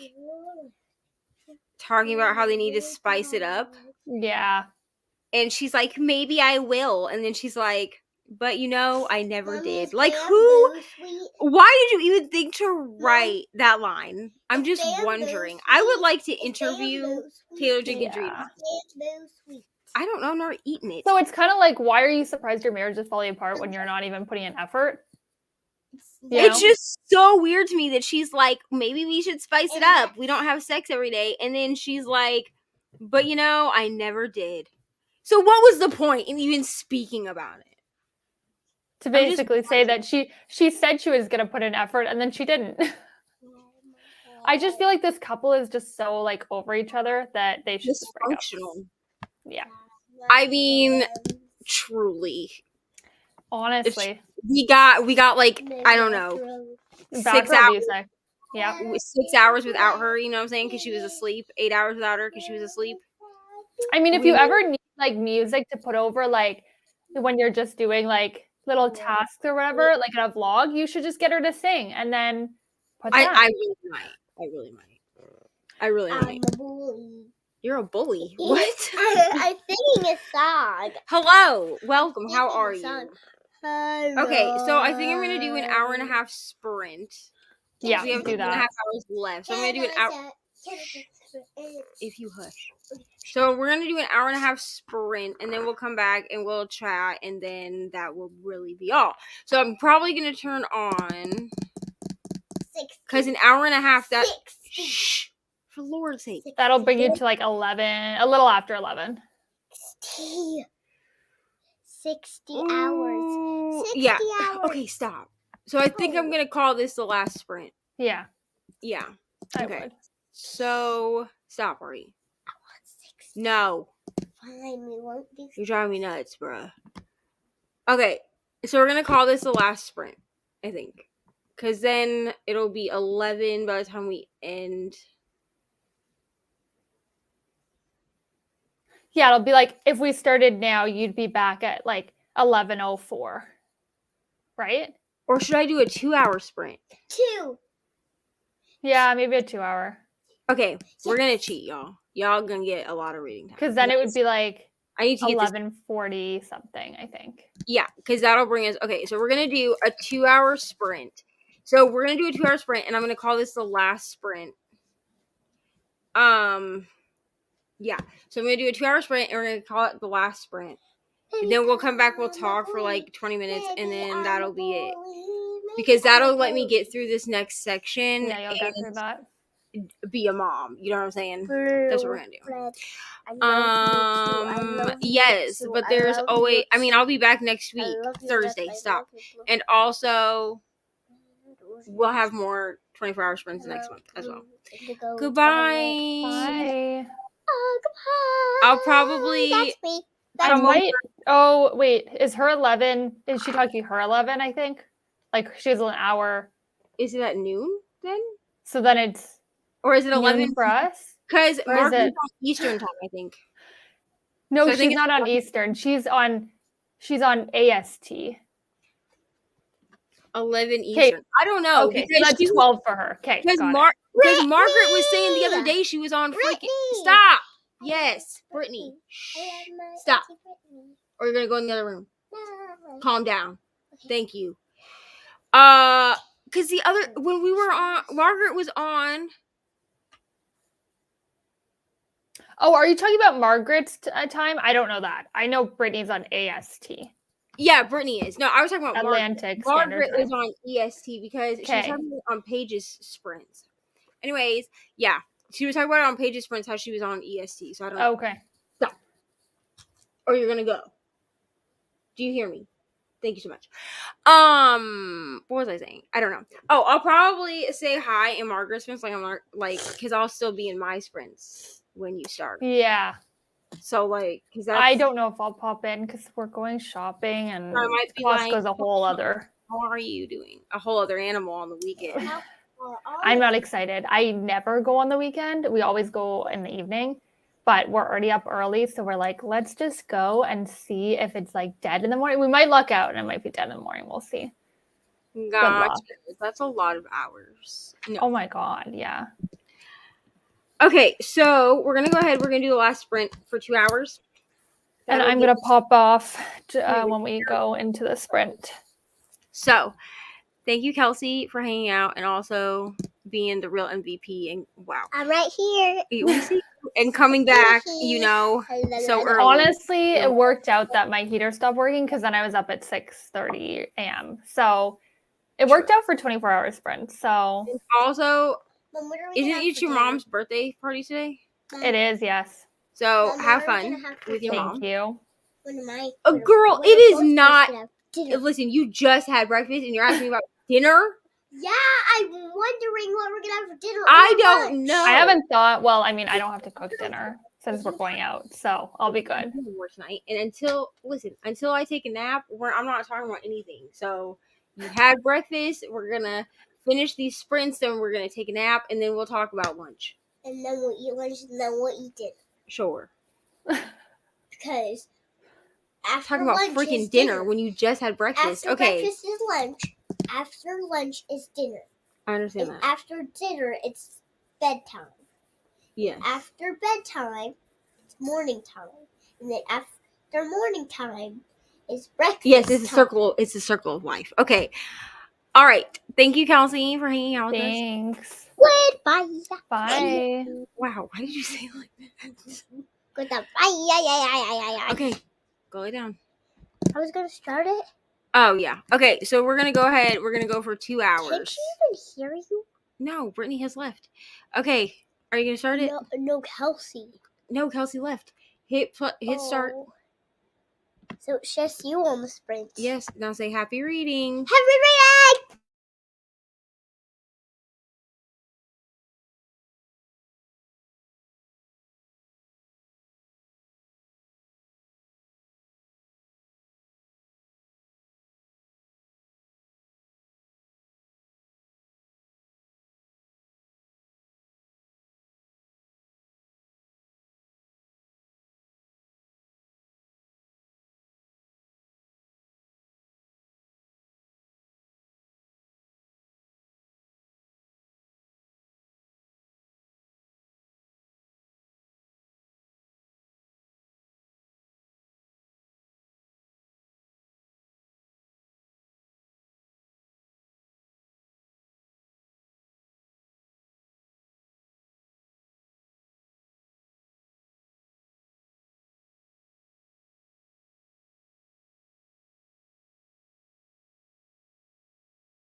Hello, friends.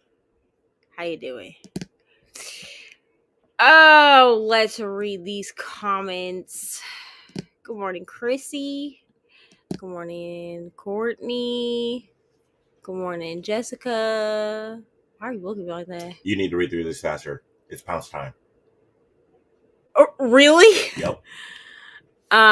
Yes, good job, everybody. I'll read it. E. Harris, my friend, what were you reading? I don't listen. I'm really sleepy, so I don't remember what your pronouns are, E. Harris. So if I be just over here talking crazy, that's why. Because I don't want to fuck up pronouns. I made it to page 196, and I hate everything about this book. So that's gonna be real fun to lead a whole discussion in about 2 weeks on this book. Sorry, I'll leave you alone. I wish I had a detachable webcam. I would have turned that around. Oh, you finally finished it. You mean the book It. E. Harris said, I said, what were you reading? Because E. Harris said, okay, Neva, you're totally going to laugh at me, but I finally finished it. Now, if you remember correctly, I finished it, the audiobook, on the way to Iowa, right? Mm-hmm, mm-hmm. And then you know what happened? What? We got home 4 days later, and I found out that Reni, who I was buddy reading this with because she wanted to read, I had already read it in high school. I was good. She wanted to read it. She wanted a buddy. Found out I finished that mug in the car, and we remember how I was feeling after I finished that. Mm-hmm. Reni DNF'd it because it put her in a slump. Because then I just never talked about it. I just never brought it up because Reni never said anything. And then one day in sprints, we were talking about it, the book It, and Reni was like, "Oh, I DNF'd that." Oh no.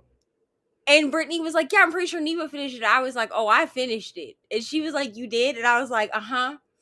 I listened to the second half of it at 3 times speed in the car with Mr. Reed with Eva. She said, "You did?" I said, "Yeah," because at one point I put both headphones in and told him I needed to finish his book. So he just had no one to talk to for like 2 hours. Yeah. And I had to do it at a time before it got dark, like real dark outside, because this man don't know where he's going. Nope. And he was hangry by that point. Mm-hmm. I said, so I finished this book, then I felt like I was on an acid trip. And E. Harris has been working on it since then. That was the middle of September. But E. Harris, I'm so proud of you that you finished. I'm so proud of you. Honestly.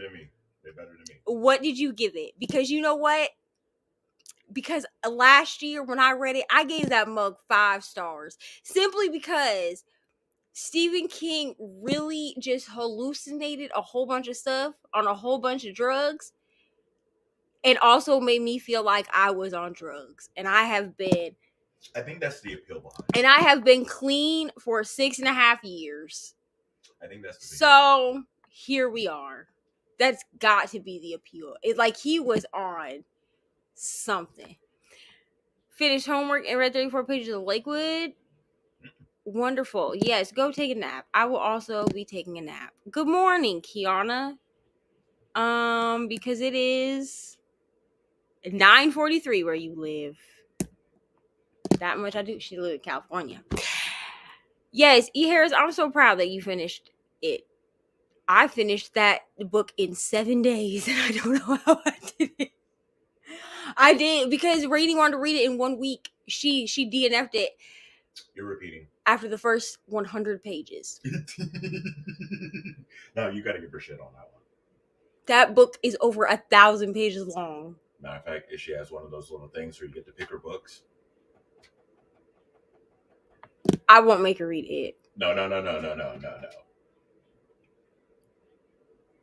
You. For me. Be petty. I'll let you pick her book. I started The Stand and basically abandoned it even though I was liking it.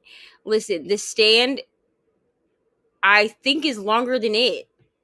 And it's very boring because that isn't that the one where they just be walking the whole time, and if they stop walking, they get shot. I'm pretty sure that's that book. There's third parts in it, but yes, they're walking to like the big premise is a bunch of boys who are on a walk. No. It's the like end times where they're stopping a crazy person blowing up stuff because somebody thinks they're influenced by the devil. But if they stop walking, they die. There is a Stephen King book. I'm pretty sure it's The Stand. Kiana, let me know. But there is a Stephen King book where the whole premise is that these boys are on basically a journey. I don't remember for what, but if they don't do that. But if they stop walking, then they die. Do not do that because listen, she's been driving me. She had a whole diatribe to Kelsey about because Kelsey's going to Taiwan and somewhere else, and she was like, I'm packing my bags and I'm going with Kelsey, and I was like, no, you're not. Go sit down. Oh, it's 8:43 where she lives. My bad. E. Harris gave it 3.5. They said still not my favorite King novel, but whew, that was a ride. Are you good? Yeah, I'm off today, so I don't know what to do. Oh. How did you get a Saturday off? There's like 20 people working in our store right now. Oh, I forgot you just had a whole bunch of people hired, huh? Well, not hired, but like transferred because we got 2 people from one store and we got 2 people from another store. Got you. Plus our 8. Got you. So you should see people. E. Harris, if you need some recommendations for chunky books, I can give you some. Okay? So hit me up. The Stand is about a pandemic. Oh, okay, that's not the book. Oh, I'm reading. Where is it? After I Do by Taylor Jenkins Reid. This is for a book club that I am in charge of, and this is the book that they voted for, and I don't like anyone in this story. Like, the 2 people that were supposed, like, the person we're supposed to be reading for,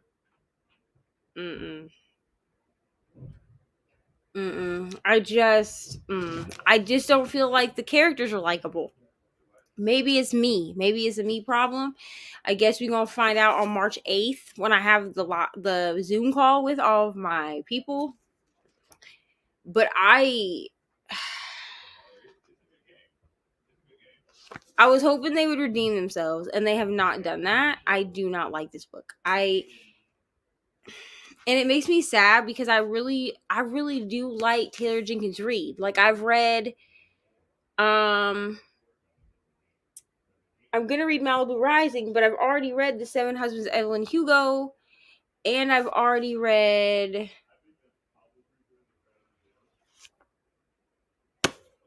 One True Loves, and I loved both of those books. 5 stars to both. But this book is not it. Like, I understand that it's about like a marriage is ending.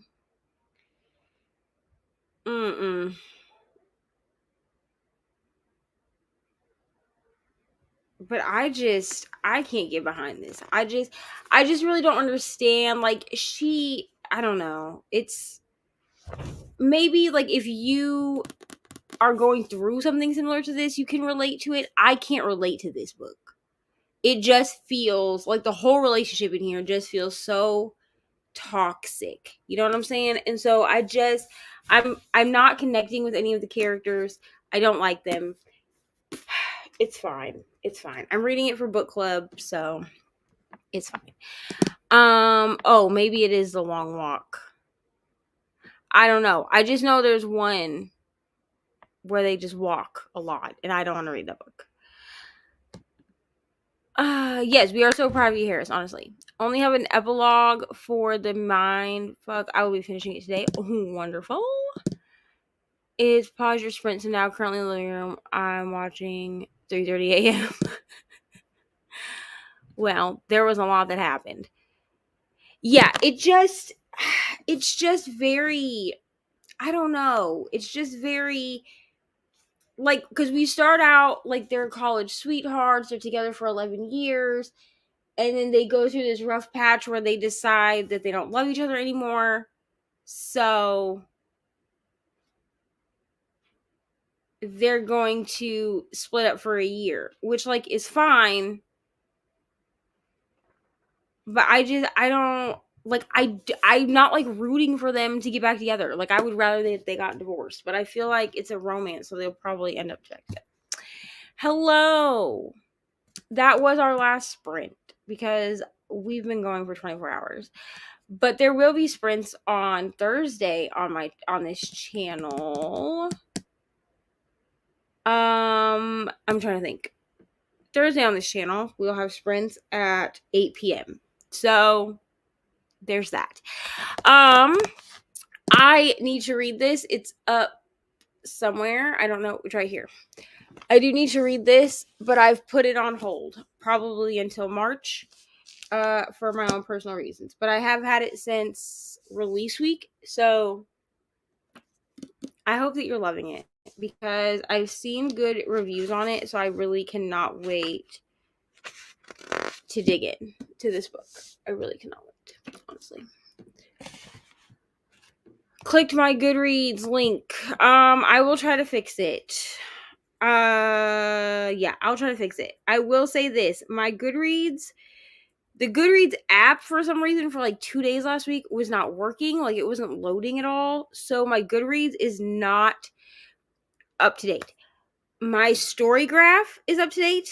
But if you don't have a story graph, I am going to fix Goodreads and get it like back up to date this week. But yeah, last week for some reason there were like 2 days where I could not access Goodreads. So there's a couple of books that are not in there. But I will try to fix the Goodreads link. I think I had this trouble once before too. So I'll make sure that it's actually like fixed in my my description, because my description is a default description, and then I just add links, like tag people and stuff where I need to, for every video. So yes, I will. So I will try to fix that. If you want to just look for me manually on Goodreads, my Goodreads is like I'm reading Weniva everywhere. So my Goodreads, I changed it to reading Weniva. So if you want to try to find me that way, yeah, if you want to find me that way, I will add you if you request my friendship. You know what I'm saying? So yeah, it like you still can manually add me, but just know that my Goodreads is not currently up to date. Like right now it's showing that I'm reading books that I'm not reading. It also is not showing that I've read books that I've read.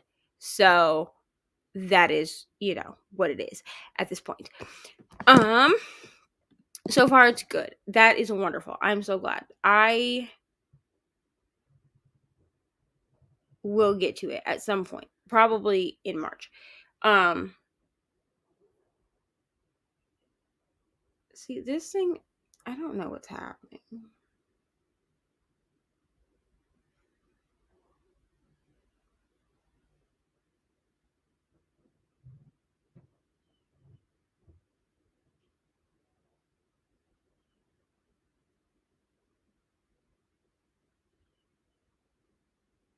I wonder what books it's counting, because that's weird.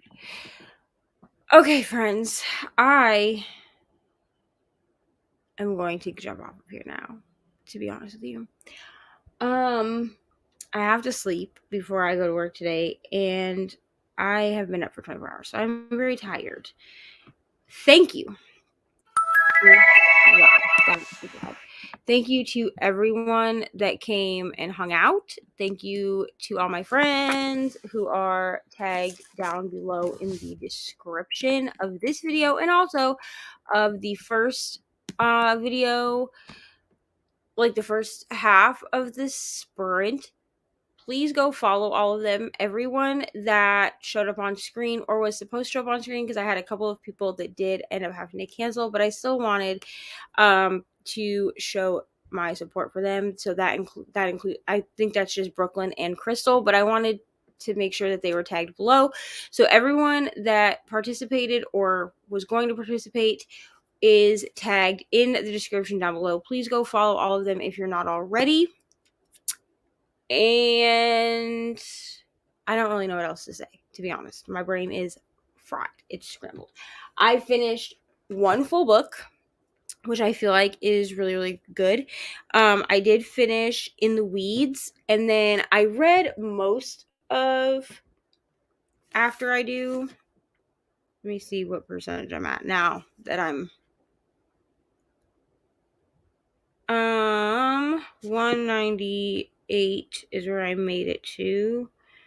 So I'm 59% of the way through After I Do. So I feel like I made good progress. You know what I'm saying? I'm probably going to shelve this book for a little while. I don't really need it done for another 2 weeks. So I've read more of this than I was anticipating because I got about halfway through part 3. So I think, yeah, about over halfway through part 3. So